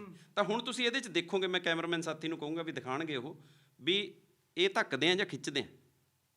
ਆਹ ਦੇਖੋ ਜਾਂਦਾ ਪਰ। ਜੀ ਬਿਲਕੁਲ। ਆਹ ਦੇਖੋ, ਇਹ ਆਹ ਦੇਖੋ ਜੀ। ਇਹਦੇ ਨਾਲ ਇੱਕ ਹੋਰ ਚੀਜ਼ ਹੈ ਬੜੀ ਜ਼ਬਰਦਸਤ ਦੇਖਣ ਵਾਲੀ, ਵੀ ਇਹ ਜਾ ਤਾਂ ਰਿਹਾ ਅੱਗੇ ਅੱਗੇ ਅੱਗੇ ਅੱਗੇ, ਇਹਦਾ ਮਤਲਬ ਧੱਕ ਰਿਹਾ, ਪਰ ਦੂਜੇ ਪਾਸੇ ਆ ਕੇ ਚਿਪਕਣ ਦੀ ਕੋਸ਼ਿਸ਼ ਕਰਦਾ। ਦੇਖੋ ਜੀ ਜੀ, ਦੇਖਿਆ ਤੁਸੀਂ, ਨੈਗੇਟਿਵ ਤੇ ਪੋਜ਼ਿਟਿਵ ਦੋ ਪੁਆਇੰਟ ਹੋ ਗਏ। ਹਾਂ ਦੇਖੋ, ਇਧਰੋਂ ਗਏ ਜੀ, ਇੱਥੇ ਰਹਿ ਗਿਆ ਪੋਜ਼ਿਟਿਵ, ਜੀ ਦੂਜੇ ਪਾਸੇ ਆ ਗਿਆ ਨੈਗੇਟਿਵ। ਜੀ, ਤੇ ਇਸ ਕਰਕੇ ਉਧਰੋਂ ਉਹਨੂੰ ਖਿੱਚ ਲਿਆ ਤੇ ਉਧਰੋਂ ਉਹਨੇ ਧੱਕਤਾ। ਜਦੋਂ ਉਧਰੋਂ ਇਹਦਾ ਪਾਸਾ ਨੈਗੇਟਿਵ ਹੋ ਗਿਆ, ਇਹਦਾ ਪੋਜ਼ਿਟਿਵ ਹੋ ਗਿਆ। ਜਦੋਂ ਨੈਗੇਟਿਵ ਤੇ ਨੈਗੇਟਿਵ ਇਕੱਠੇ ਹੁੰਦੇ ਆ ਉਦੋਂ ਖਿੱਚੇ ਜਾਂਦੇ ਆ। ਉਦੋਂ ਧੱਕਦੇ। ਜਦੋਂ ਨੈਗੇਟਿਵ ਹੁੰਦੇ ਆ ਉਦੋਂ ਧੱਕਦੇ ਆ, ਪੋਜ਼ਿਟਿਵ ਧੱਕਦੇ ਆ। ਜਦੋਂ ਨੈਗੇਟਿਵ ਤੇ ਪੋਜ਼ਿਟਿਵ ਹੋ ਜਾਣਾ ਖਿੱਚ ਲੈਂਦੇ ਜੀ, ਉਲਟ ਚਾਰਜ ਆ ਜਿਹੜੇ ਖਿੱਚ ਲੈਂਦੇ ਇੱਕ ਦੂਜੇ ਨੂੰ। ਜੀ ਤਾਂ ਆਹ ਚੀਜ਼ ਹੈ ਜਿਹੜੀ ਦੇਖੋ। ਹੁਣ ਇਹ ਕਿਤਾਬਾਂ ਦੀਆਂ ਗੱਲਾਂ ਜਿਹੜੀਆਂ ਸੀਗੀਆਂ ਥਿਓਰੈਟੀਕਲ, ਉਹਨਾਂ ਨੂੰ ਜਦੋਂ ਅਸੀਂ ਪ੍ਰੈਕਟੀਕਲੀ ਬੱਚੇ ਨੂੰ ਦਿਖਾਇਆ ਵੀ ਦੋ ਚਾਰਜ ਪਏ ਆ, ਇੱਕ ਚਾਰਜ ਆ ਪਿਆ ਇੱਕ ਚਾਰਜ ਆ ਪਿਆ, ਇਹ Q1 ਹੈ Q2 ਹੈ, ਤੇ ਇਹਨਾਂ ਦੇ ਵਿਚਕਾਰ ਦੀ ਦੂਰੀ ਹੈ ਜਿਹੜੀ, ਫੋਰਸ ਕਿੰਨੀ ਲੱਗੂਗੀ। ਹੁਣ ਜੇ ਤਾਂ ਇੱਥੇ ਇੱਕ ਚਾਰਜ ਪਿਆ ਕਿੱਥੇ ਪਿਆ, ਤੇ ਇਹਨੂੰ ਮੈਂ ਨੇੜੇ ਲੈ ਕੇ ਆਨਾ, ਜਿੰਨਾ ਮੈਂ ਨੇੜੇ ਲਿਆਨਾ ਉਨਾ ਬਲ ਵੱਧ ਜਾਂਦਾ। ਹੁਣ ਇੱਥੇ ਫਾਰਮੂਲਾ ਸਾਡਾ ਸਿੱਧ ਕਰ ਰਿਹਾ ਹੈ ਵੀ ਜਦੋਂ ਦੂਰੀ ਘਟੂਗੀ ਬਲ ਵਧੂਗਾ। ਬਸ ਆਹੀ ਸਮਝਾਉਣਾ ਹੁੰਦਾ ਉਹਨਾਂ ਨੂੰ ਵੀ ਜਦੋਂ ਦੂਰੀ ਘਟ ਗਈ, ਆਰ ਘਟ ਗਿਆ, ਕਿਉਂਕਿ ਆਰ ਨੀਚੇ ਹੈ। ਜਿਹੜੀ ਚੀਜ਼ ਨੀਚੇ ਹੁੰਦੀ ਹੈ, ਇੱਕ ਚੀਜ਼ ਉੱਪਰ ਹੈ ਇੱਕ ਨੀਚੇ ਹੈ। ਜਦੋਂ ਇੱਕ ਚੀਜ਼ ਉੱਪਰ ਹੈ ਇੱਕ ਨੀਚੇ ਹੈ, ਇਹਨੂੰ ਕਹਿੰਦੇ ਇਨਵਰਸ, ਇਨਵਰਸਲੀ ਪ੍ਰੋਪੋਰਸ਼ਨਲ। ਤਾਂ ਇਹ ਘਟੂਗੀ ਤਾਂ ਵੱਧ ਜੂਗੀ, ਜੇ ਇਹ ਵੱਧ ਜੂਗੀ ਤਾਂ ਘਟ ਜੂਗੀ। ਦੇਖ ਲਓ ਆ ਹੁਣ ਇੱਥੇ ਇਹਨੂੰ ਇਹ ਧੱਕ ਰਿਹਾ, ਮੈਂ ਇੱਧਰੋਂ ਕਰਕੇ ਦਿਖਾ ਦਾਂ ਤੁਹਾਨੂੰ। ਇਹ ਇੱਥੇ ਇਹਨੂੰ ਧੱਕ ਰਿਹਾ, ਪਰ ਜੇ ਇਹਨੂੰ ਦੂਰ ਲੈ ਜਾਂਦੇ ਫਿਰ ਤਾਂ ਇਹ ਧੱਕਦਾ ਹੀ ਨਹੀਂ ਹੈ। ਇਹਦਾ ਮਤਲਬ ਬਲ ਘਟ ਗਿਆ। ਤਾਂ ਇਸ ਬਲ ਨੂੰ ਅਸੀਂ ਇਲੈਕਟ੍ਰੋਸਟੈਟਿਕ ਫੋਰਸ ਕਹਿੰਦੇ ਹਾਂ। ਇਲੈਕਟ੍ਰੋਨ ਤੋਂ ਬਣਿਆ, ਸਟੈਟਿਕ ਵੀ ਚਾਰਜ ਜਿਹੜੇ ਆ ਕਿਤੇ ਇੱਧਰ ਉੱਧਰ ਭੱਜ ਨਹੀਂ ਰਹੇ, ਤਾਰਾਂ 'ਚ ਰੁਕੇ ਬੈਠੇ ਆ ਇੱਕ ਜਗ੍ਹਾ ਤੇ, ਰੈਸਟ ਤੇ ਆ। ਚਾਰਜਿਸ ਐਟ ਰੈਸਟ, ਸਟੈਟਿਕ ਦਾ ਮਤਲਬ ਹੈ। ਤਾਂ ਹੁਣ ਇਹੀ ਜਿਹੜੇ ਚਾਰਜ ਹੈ ਜੀ ਸਿਮਰਨ ਜੀ, ਜੇ ਇਹੀ ਚਾਰਜ ਨੂੰ ਆਪਾਂ ਤਾਰ 'ਚ ਚਲਾ ਦਈਏ, ਬਸ ਕਰੰਟ ਬਣ ਗਿਆ। Flow of charge, with respect to time, time ਦੇ ਹਿਸਾਬ ਦੇ ਨਾਲ ਵੀ ਟਾਈਮ ਤਾਂ ਲੱਗੂਗਾ ਹੀ ਨਾ ਵੀ ਆਹ ਹੁਣ ਇੱਥੇ ਸੀਗਾ, ਹੁਣ ਇੱਥੇ ਆ ਗਿਆ, ਹੁਣ ਇੱਥੇ ਆ ਗਿਆ, ਹੁਣ ਇੱਥੇ ਆ ਗਿਆ। ਇਹਦਾ ਮਤਲਬ ਟਾਈਮ ਦੇ ਹਿਸਾਬ ਦੇ ਨਾਲ ਚਾਰਜ ਹੈ ਜਿਹੜਾ ਅੱਗੇ ਅੱਗੇ ਚੱਲ ਰਿਹਾ। ਜਦੋਂ ਚਾਰਜ ਉਹ ਫਲੋ ਕਰਦਾ ਉਹਨੂੰ ਕਰੰਟ ਕਿਹਾ ਜਾਂਦਾ, ਬਿਜਲੀ ਕਿਹਾ ਜਾਂਦਾ। ਹੁਣ ਬਿਜਲੀ ਅੱਗੇ ਦੋ ਤਰ੍ਹਾਂ ਦੀ, ਇੱਕ DC ਹੈ, ਇੱਕ AC ਹੈ। ਇੱਕ ਡਾਇਰੈਕਟ ਕਰੰਟ ਹੈ ਜਿਹੜਾ ਬੈਟਰੀਆਂ 'ਚ ਹੈ, ਤੇ ਇੱਕ ਅਲਟਰਨੇਟਿਵ ਕਰੰਟ ਹੈ ਜਿਹੜਾ ਘਰਾਂ 'ਚ ਆ ਰਿਹਾ। ਤਾਂ ਦੱਸੋ ਹੁਣ ਮੈਨੂੰ ਵੀ ਕਿੰਨੀ ਕੁ ਔਖੀ ਹੈ ਸਾਇੰਸ ਜੀ। ਤੋ ਇਹ ਗੱਲ ਜਿਹੜੀ ਹੈ ਪ੍ਰੈਕਟੀਕਲੀ ਜਦ ਤੱਕ ਨਹੀਂ ਨਾ ਸਮਝਾਉਂਦੇ ਅਸੀਂ, ਉਦੋਂ ਤੱਕ ਨਹੀਂ ਉਹਨਾਂ ਨੂੰ ਸਮਝ। ਥਿਉਰੀ ਦੇ ਨਾਲ ਜਿਹੜੀ ਦਿਮਾਗ ਆ ਬੱਚੇ ਪੜ੍ਹ ਲੈਂਦੇ ਆ, ਪਰ ਥਿਉਰੀ ਦੇ ਨਾਲ ਉਹ ਦਿਮਾਗ ਦੇ ਵਿੱਚ ਗੱਲ ਘਰ ਨਹੀਂ ਕਰਦੇ। ਦੇਖੋ ਬੱਚੇ ਦਾ ਕੋਈ ਕਸੂਰ ਨਹੀਂ ਹੈ, ਬੱਚੇ ਨੂੰ ਜਦ ਤੁਸੀਂ ਸਮਝਾਤਾ ਪਰ ਪ੍ਰੈਕਟੀਕਲੀ ਉਹਨੇ ਦੇਖੀ ਤਾਂ ਹੈ ਨਹੀਂ ਚੀਜ਼, ਜੀ, ਤਾਂ ਉਹ ਰੱਟਾ ਹੀ ਲਾਊਗਾ। ਬਿਲਕੁਲ। ਹਾਂਜੀ, ਰੱਟਾ ਕਿਤੇ ਨਾ ਕਿਤੇ ਨੁਕਸਾਨਦੇਹ ਹੁੰਦਾ। ਰੱਟਾ ਨੁਕਸਾਨ ਜੋ ਉਹ ਤੀਰ ਤੁੱਕੇ ਵਾਲਾ ਕੰਮ ਹੈ ਜੀ, ਉਹ ਤਾਂ ਚੱਲ ਗਿਆ ਤਾਂ ਤੀਰ, ਨਹੀਂ ਤਾਂ ਤੁੱਕਾ। ਜੀ। ਤੋ ਇਹ ਗੱਲ ਹੈ ਵੀ ਦੇਖੋ ਹੁਣ ਕੋਈ ਵੀ ਕੰਮ ਤੁਸੀਂ ਕਰਨਾ ਚਾਹੁੰਦੇ ਹੋ ਤਾਂ ਉਸ ਨੂੰ ਹੱਥੀਂ ਕਰਨਾ ਪਊਗਾ। ਜੇ ਮੈਂ ਕਹਾਂ ਵੀ ਮੈਂ ਮੇਜ਼ ਬਣਾਉਣਾ ਹੈ ਤਾਂ ਘੱਟੋ ਘੱਟ ਮੈਨੂੰ ਉਹਦੀ ਮਿਹਨਤ ਪੂਰੀ ਕਰਨੀ ਪਊਗੀ। ਇਸ ਲਈ ਮੈਂ ਕਹਿੰਦਾ ਹੁੰਦਾ ਮੈਂ ਮਕਾਨ ਬਣਾਉਣਾ ਹੈ ਤਾਂ ਮੈਨੂੰ ਪੂਰਾ ਮਿਹਨਤੀ ਗਿਣਤੀ ਕਰਕੇ ਹੀ ਬਣੂਗਾ, ਐਵੇਂ ਨਹੀਂ ਬਣ ਜਾਣਾ। ਜੀ, ਬਿਲਕੁਲ। ਇਸ ਲਈ ਮੈਂ ਇਹ ਗੱਲ ਕਹਿੰਦਾ ਹੁੰਦਾ ਵੀ ਜਿਹੜੇ ਮਿਸਤਰੀ ਬੰਦੇ ਆ, ਜਿਹੜੇ ਕਾਰੀਗਰ ਬੰਦੇ ਆ, ਹੱਥੀਂ ਕੰਮ ਕਰਨ ਵਾਲੇ ਬੰਦੇ ਆ, ਉਹ ਸਾਡੇ ਨਾਲੋਂ ਕਿਤੇ ਉੱਤੇ ਆ। ਜੀ, ਬਿਲਕੁਲ। ਪਰ ਇਹ ਸਾਡੇ ਮੁਲਕ ਦੀ ਤਰਾਸਦੀ ਹੈ ਵੀ ਉਹਨਾਂ ਦੀ ਪੁੱਛ ਘੱਟ ਹੈ, ਜਦ ਕਿ ਉਹਨਾਂ ਦੀ ਪੁੱਛ ਵੱਧ ਹੋਣੀ ਚਾਹੀਦੀ ਹੈ ਸਾਰਿਆਂ ਨਾਲੋਂ। ਉਹ ਤਾਂ ਬਗੈਰ ਪੜ੍ਹੇ ਇੰਨਾ ਕੁਛ ਕਾਬਲੀਅਤ ਇਹਨਾਂ ਦੀ ਇੰਨੀ ਹੈ ਵੀ ਬਗੈਰ ਪੜ੍ਹੇ ਐਡੀਆਂ ਐਡੀਆਂ ਬਿਲਡਿੰਗਾਂ ਉਸਾਰ ਦਿੰਦੇ ਆ। ਤਾਂ ਮਤਲਬ ਕੀ ਹੈ ਵੀ ਅਸੀਂ ਉਹਨਾਂ ਨੂੰ ਗਾਈਡੈਂਸ 'ਚ ਨਹੀਂ ਲੈ ਸਕੇ, ਅਗਵਾਈ ਨਹੀਂ ਦੇ ਸਕੇ ਪ੍ਰੋਪਰਲੀ। ਜੇ ਉਹਨਾਂ ਨੂੰ ਅਗਵਾਈ ਦਿੱਤੀ ਹੁੰਦੀ ਨਾ, ਉਹ ਮਹਾਨ ਇੰਜੀਨੀਅਰ ਹੁੰਦੇ ਅੱਜ ਸਾਡੇ, ਉਹਨਾਂ ਨੂੰ ਅਗਵਾਈ ਨਹੀਂ ਮਿਲੀ ਹੈ। ਤੋ ਇਸ ਕਰਕੇ ਮੈਂ ਕਹਿੰਦਾ ਵੀ ਕੋਈ ਵੀ ਬੱਚਾ ਜਿਹੜਾ ਵਿਰਵਾ ਨਾ ਰਹੇ ਪੜ੍ਹਾਈ ਤੋਂ, ਪੜ੍ਹਾਈ ਦੇ ਵਿੱਚ ਆ ਜਾਓ। ਪੜ੍ਹਾਈ ਦੇ ਵਿੱਚ ਜੋ ਕੁਝ ਸਿੱਖਣ ਨੂੰ ਮਿਲਦਾ ਔਰ ਉਹ ਜੋ ਕੁਝ ਸਿਖਾਇਆ ਗਿਆ ਉਹ ਤਾਂ ਸਿਖਾਇਆ ਗਿਆ, ਪਰ ਉਹਦੀ ਡੂੰਘਾਈ ਤੱਕ ਆਪ ਜਾਓ ਨਾਲ। ਜੀ। ਕਿਤਾਬ ਪੜ੍ਹਨ ਨੂੰ ਕਹਤਾ ਤਾਂ ਸ਼ਾਮ ਤੱਕ ਕਿਤਾਬ ਪੜ੍ਹੋ, ਜੀ, ਕੱਲ ਨੂੰ ਨਵੀਂ ਚੀਜ਼ ਕਰਕੇ ਆਓ। ਬਸ ਆਹ ਜਿਹੜਾ ਮੇਰਾ ਮੁੱਦਾ ਹੈ ਨਾ, ਇਹ ਆਪਾਂ ਪਹੁੰਚਾਉਣਾ ਚਾਹੁੰਦੇ ਹਾਂ ਸਭ। ਹੋਣਾ ਚਾਹੀਦਾ ਥਿਉਰੀ ਦੇ ਨਾਲ ਨਾਲ। ਹਾਂ ਦੇਖੋ ਪ੍ਰੈਕਟੀਕਲ ਤਾਂ ਬਹੁਤ ਜ਼ਿਆਦਾ ਜ਼ਰੂਰੀ ਹੈ ਔਰ ਪ੍ਰੈਕਟੀਕਲ ਹੁੰਦੇ ਵੀ ਹੈ, ਪਰ ਪ੍ਰੈਕਟੀਕਲ ਹੁੰਦੇ ਕਿਵੇਂ ਹੈ ਇਸ ਦੀ ਬੜੀ ਵੱਡੀ ਤਰਾਸਦੀ ਹੈ। ਜੀ। ਹੁਣ ਜੇ ਮੈਂ ਕਹਾਂ ਵੀ ਮੈਂ 4 ਜਣਿਆਂ ਨੂੰ ਮਿਸਤਰੀ ਬਣਾਉਣਾ ਹੈ ਨਾ ਜੀ, ਤੇ 4 ਜਣਿਆਂ ਨੂੰ ਮੈਂ ਇਕੱਠਿਆਂ ਨੂੰ ਸਮਝਾਉਂਦਾ ਵੀ ਇੱਟ ਇੱਥੇ ਲਾ ਦੇ, ਇੱਥੇ ਤਾਂ ਇੱਥੇ ਐਂ ਇੱਟਾਂ ਲਾਈ ਚੱਲ, ਇੱਟਾਂ ਲੱਗ ਜਾਣਗੀਆਂ, ਤਾਂ 4 'ਚ ਇੱਕ ਵੀ ਨਹੀਂ ਲਾ ਸਕਦਾ। ਜੀ। ਜਦ ਤੱਕ ਮੈਂ 4 ਨੂੰ ਅਲੱਗ-ਅਲੱਗ ਸਮਾਨ ਫੜਾ ਕੇ ਉਹਨਾਂ ਨੂੰ ਕਰਨ ਨਹੀਂ ਲਾਉਂਦਾ ਕੰਮ, ਜੀ, ਉਦੋਂ ਤੱਕ ਨਹੀਂ ਉਹ ਮਾਹਰ ਹੋ ਸਕਦੇ। ਜੀ। ਤਾਂ ਜਿਹੜਾ ਇਹ ਕੰਮ ਚੱਲ ਰਿਹਾ ਹੈ ਨਾ ਵੀ ਇਕੱਠਿਆਂ ਨੂੰ ਡੈਮੋਨਸਟ੍ਰੇਟ ਕਰਤਾ ਤੇ ਹੋ ਗਿਆ ਜੀ, ਹੋ ਗਿਆ ਹੋ ਗਿਆ ਹੋ ਗਿਆ, ਬਸ ਫਿਰ ਹੋ ਹੀ ਗਿਆ। ਉਹ ਆਹ ਘਾਟ ਹੈ ਸਾਡੀ। ਇੱਥੇ ਆ ਕੇ ਜਿਹੜੀ ਬੱਚਿਆਂ ਦੇ ਭਵਿੱਖ ਤੇ ਵੀ ਜਿਹੜੀ ਅਸਰ ਪੈਂਦਾ, ਕਿਉਂਕਿ ਕਿਹਾ ਜਾਂਦਾ ਕਿ ਯਾਰ ਵੀ ਜੇ ਬੱਚਾ, ਤੁਸੀਂ ਆਫ ਦਾ ਰਿਕਾਰਡ ਗੱਲ ਕਰ ਰਹੇ ਸੀ, ਜੇਕਰ ਬੱਚਾ ਨਲਾਇਕ ਆ ਤਾਂ ਕਲਾਸ ਤੋਂ ਕਿਨਾਰੇ ਕਰ ਦਿੱਤਾ ਜਾਂਦਾ, ਹਾਲਾਂਕਿ ਉਹਨੂੰ ਸਮਝਾਉਣ ਦੀ ਜ਼ਰੂਰਤ ਹੁੰਦੀ ਹੈ। ਬਿਲਕੁਲ ਬਿਲਕੁਲ। ਦੇਖੋ ਉਹੀ ਬੱਚਾ ਹੈ ਜਿਸ ਨੂੰ ਨਲਾਇਕ ਕਿਹਾ ਜਾਂਦਾ ਸੀਗਾ, ਅੱਜ ਉਹ ਦੁਨੀਆ ਦਾ ਮਹਾਨ ਵਿਗਿਆਨੀ ਬਣਿਆ। ਜੀ। ਕਹਿੰਦੇ ਜੀ ਜਿਹੜਾ ਆਇਨਸਟਾਈਨ ਸੀਗਾ, ਕਹਿੰਦੇ ਜੀ ਉਹ ਤਾਂ 4 ਸਾਲ ਤੱਕ ਬੋਲਣਾ ਹੀ ਨਹੀਂ ਆਇਆ ਉਹਨੂੰ। ਹਾਂਜੀ, ਇਸ ਤਰ੍ਹਾਂ ਹੀ ਜਿਹੜਾ ਫੈਰਾਡੇ ਸੀਗਾ, ਕਹਿੰਦੇ ਜੀ ਉਹ ਆਪਣਾ ਜਿਹੜੀਆਂ ਕਿਤਾਬਾਂ ਦੀਆਂ ਜਿਲਦਾਂ ਬੰਨ੍ਹਦਾ ਹੁੰਦਾ ਸੀਗਾ, ਤੇ ਉਹ ਪੜ੍ਹਦਾ ਕਿਹੜੇ ਵੇਲੇ ਸੀਗਾ? ਜੀ। ਉਹ ਜਿਲਦਾਂ ਭਾਵੇਂ ਬੰਨ੍ਹਦਾ ਸੀ, ਪਰ ਉਹ ਵਿਗਿਆਨੀ ਕਿਵੇਂ ਬਣ ਗਿਆ? ਕਿਉਂਕਿ ਉਹ ਜਿਹੜੀਆਂ ਜਿਲਦਾਂ ਬੰਨ੍ਹਦਾ ਸੀ, ਜਿਹੜੀ ਕਿਤਾਬ ਦੀ ਜਿਲਦ ਬਣਦਾ ਸੀ, ਰਾਤ ਨੂੰ ਉਸ ਕਿਤਾਬ ਨੂੰ ਪੜ੍ਹਦਾ ਸੀ, ਕਿਉਂਕਿ ਉਹ ਲੇਟੀ ਜੀ ਲਾਈ ਹੁੰਦੀ ਸੀ ਨਾ, ਉਹ ਸੁੱਕਣ ਨੂੰ ਟਾਈਮ ਲੱਗਦਾ ਸੀ। ਕਹਿੰਦੇ ਸੀ ਅਗਲੇ ਦਿਨ ਲੈ ਕੇ ਜਾਇਓ ਜੀ, ਅੱਜ ਅਸੀਂ ਇਹਨੂੰ ਬੰਨ੍ਹ ਕੇ ਰੱਖ ਦਾਂਗੇ ਰਾਤ ਨੂੰ। ਫਿਰ ਉਹਨੂੰ ਜਿਹੜੀ ਕਿਤਾਬ ਲੱਗਦੀ ਸੀ ਵਧੀਆ, ਉਹਨੂੰ ਪੜ੍ਹਦਾ ਸੀ। ਉਹ ਕਿਤਾਬਾਂ ਦੀਆਂ ਜਿਲਦਾਂ ਬੰਨ੍ਹਦਾ ਹੀ ਵਿਗਿਆਨੀ ਬਣ ਗਿਆ, ਤੇ ਅਸੀਂ ਕਿਤਾਬਾਂ ਪੜ੍ਹ ਕੇ ਨਹੀਂ ਵਿਗਿਆਨੀ ਬਣੇ। ਜੀ। ਇਹ ਤਰਾਸਦੀ ਹੈ ਸਾਡੇ ਕਿ ਅਸੀਂ ਇਹਨਾਂ ਚੀਜ਼ਾਂ ਨੂੰ ਵਿਦਿਆਰਥੀਆਂ ਤੱਕ ਲੈ ਕੇ ਜਾਈਏ ਔਰ ਵਿਦਿਆਰਥੀਆਂ ਨੂੰ ਇਹ ਆਗਾਹ ਕਰੀਏ ਕਿ ਬੇਟੇ ਤੁਸੀਂ ਸਭ ਕੁਝ ਬਣ ਸਕਦੇ ਹੋ, ਤੁਹਾਡੇ 'ਚ ਕੋਈ ਕਮਜ਼ੋਰੀ ਨਹੀਂ ਹੈ। ਤਾਂ ਫਿਰ ਸਾਨੂੰ ਪਿਕਚਰਾਂ ਬਣਾਉਣ ਦਾ ਕੀ ਫਾਇਦਾ ਹੋਇਆ? ਤਾਰੇ ਜ਼ਮੀਨ ਪਰ, 3 ਇਡੀਅਟ, ਇਹ ਜਿਹੜੀਆਂ ਚੀਜ਼ਾਂ ਅਸੀਂ ਨੇ ਬਣਾਈਆਂ, ਤਾਂ ਉੱਥੋਂ ਸੇਧ ਲੈਣ ਦੀ ਲੋੜ ਹੈ ਵੀ ਇਹ ਜਿਹਾ ਤਾਂ ਕੋਈ ਬੱਚਾ ਹੀ ਨਹੀਂ ਹੈ ਵੀ ਜਿਹਦੇ 'ਚ ਗੁਣ ਨਾ ਹੋਵੇ। ਜੀ, ਬਿਲਕੁਲ ਬਿਲਕੁਲ। ਉਹਨੂੰ ਕਿਉਂ ਨਲਾਇਕ ਕਿਹਾ ਜਾਂਦਾ? ਹਰ ਬੱਚਾ ਗੁਣਵਾਨ ਹੈ, ਕਿਸੇ 'ਚ ਕੋਈ ਗੁਣ ਹੈ, ਕਿਸੇ 'ਚ ਕੋਈ ਗੁਣ ਹੈ। ਅਧਿਆਪਕ ਹੈ ਜਿਹੜਾ ਉਹਨੂੰ ਤਰਾਸ਼ਦਾ, ਉਹਨੇ ਅਧਿਆਪਕ ਨੇ ਉਹ ਗੁਣ ਨੂੰ ਕੱਢਣਾ। ਤੋ ਇਸ ਕਰਕੇ ਉਹ ਜਿਹੜਾ ਗੁਣ ਹੈ ਨਾ, ਉਹ ਜਦੋਂ ਕੱਢ ਲੂਗਾ ਫਿਰ ਉਹ ਗੁਣਵਾਨ ਵਿਅਕਤੀ ਉਸੇ ਖੇਤਰ 'ਚ ਚਲਾ ਜਾਂਦਾ। ਹੁਣ ਸਾਡੇ ਨਾਲ ਦੇ ਮੁਲਕ ਕਿਉਂ ਕਾਮਯਾਬ ਹੋ ਗਏ? ਕਿਉਂਕਿ ਉਹਨਾਂ ਨੇ ਜੂਨੀਅਰ ਕਲਾਸਾਂ ਤੋਂ ਹੀ ਉਹਨਾਂ ਦੇ ਮੂਹਰੇ ਚਿੱਪਾਂ ਸੁੱਟ ਦੇਣੀਆਂ। ਚਿੱਪਾਂ ਤਾਂ ਆਪਾਂ ਵੀ ਸੁੱਟਦੇ ਹਾਂ ਜੀ, ਆਪਾਂ ਚਿਪਸ ਸੁੱਟ ਦਿੰਦੇ ਹਾਂ ਵੀ ਖਾਈ ਚੱਲੋ ਬੈਠੇ, ਨਾਲ TV ਦੇਖੀ ਚੱਲੋ, ਨਾਲ ਚਿਪਸ ਖਾਈ ਚੱਲੋ। ਉਹ ਜਿਹੜੀ ਚਿੱਪ ਸੁੱਟਦੇ ਆ ਉਹ ਹੈ ਇੰਟੈਗਰੇਟਿਡ ਸਰਕਟ, IC। ਉਹ ਕੀ ਹੈ ਵੀ ਉਹਦੇ ਨਾਲ ਕੈਲਕੂਲੇਟਰ ਬਣੂਗਾ, ਉਹਦੇ ਨਾਲ ਮੋਬਾਈਲ ਫੋਨ ਬਣੂਗਾ, ਉਹਦੇ ਨਾਲ ਅੱਗੇ ਕੰਪਿਊਟਰ ਤਿਆਰ ਹੋਣਗੇ। ਉਹਨਾਂ ਦੀ ਰੁਚੀ ਉਹਦੇ 'ਚ ਪਾਤੀ ਤੇ ਅਸੀਂ ਨੇ ਰੁਚੀ ਆਪਣੀ ਇੱਧਰ ਪਾ ਲਈ। ਤੋ ਇਸ ਕਰਕੇ ਇਹ ਚੀਜ਼ਾਂ ਨੂੰ ਸਾਨੂੰ ਸੋਚਣਾ ਪਊਗਾ। ਅਸੀਂ ਮਜਬੂਰ ਹਾਂ ਇਸ ਗੱਲ ਦੇ ਲਈ ਵੀ ਅਸੀਂ ਇਸ ਨੂੰ ਲਾਗੂ ਕਿਵੇਂ ਕਰੀਏ। ਟੀਚਰਾਂ ਨੂੰ ਵੀ ਜਿਹੜੀ ਬਣਦੀ ਜ਼ਿੰਮੇਵਾਰੀ ਉਹ ਸਮਝਣੀ ਪੈਣੀ ਹੈ, ਟੀਚਰ ਸਮਝਦੇ ਆ ਜ਼ਿੰਮੇਵਾਰੀ, ਪਰ ਟੀਚਰਾਂ ਤੇ ਜਿਹੜਾ ਬੇਲੋੜ ਆ ਮਤਲਬ ਵੀ ਉਹ ਕੰਮ ਹੈ ਨਾ, ਬੇਲੋੜਾ ਮੈਂ ਇਸ ਲਈ ਕਹਿੰਦਾ ਵੀ ਜਿਸ ਦੀ ਲੋੜ ਨਹੀਂ ਹੈ। ਦੇਖੋ ਜਿਹੜਾ ਕੰਮ ਹੈ ਟੀਚਰ ਦਾ ਉਸ ਨੂੰ ਉਹੀ ਕੰਮ ਕਰਨ ਦਿਓ ਜੀ।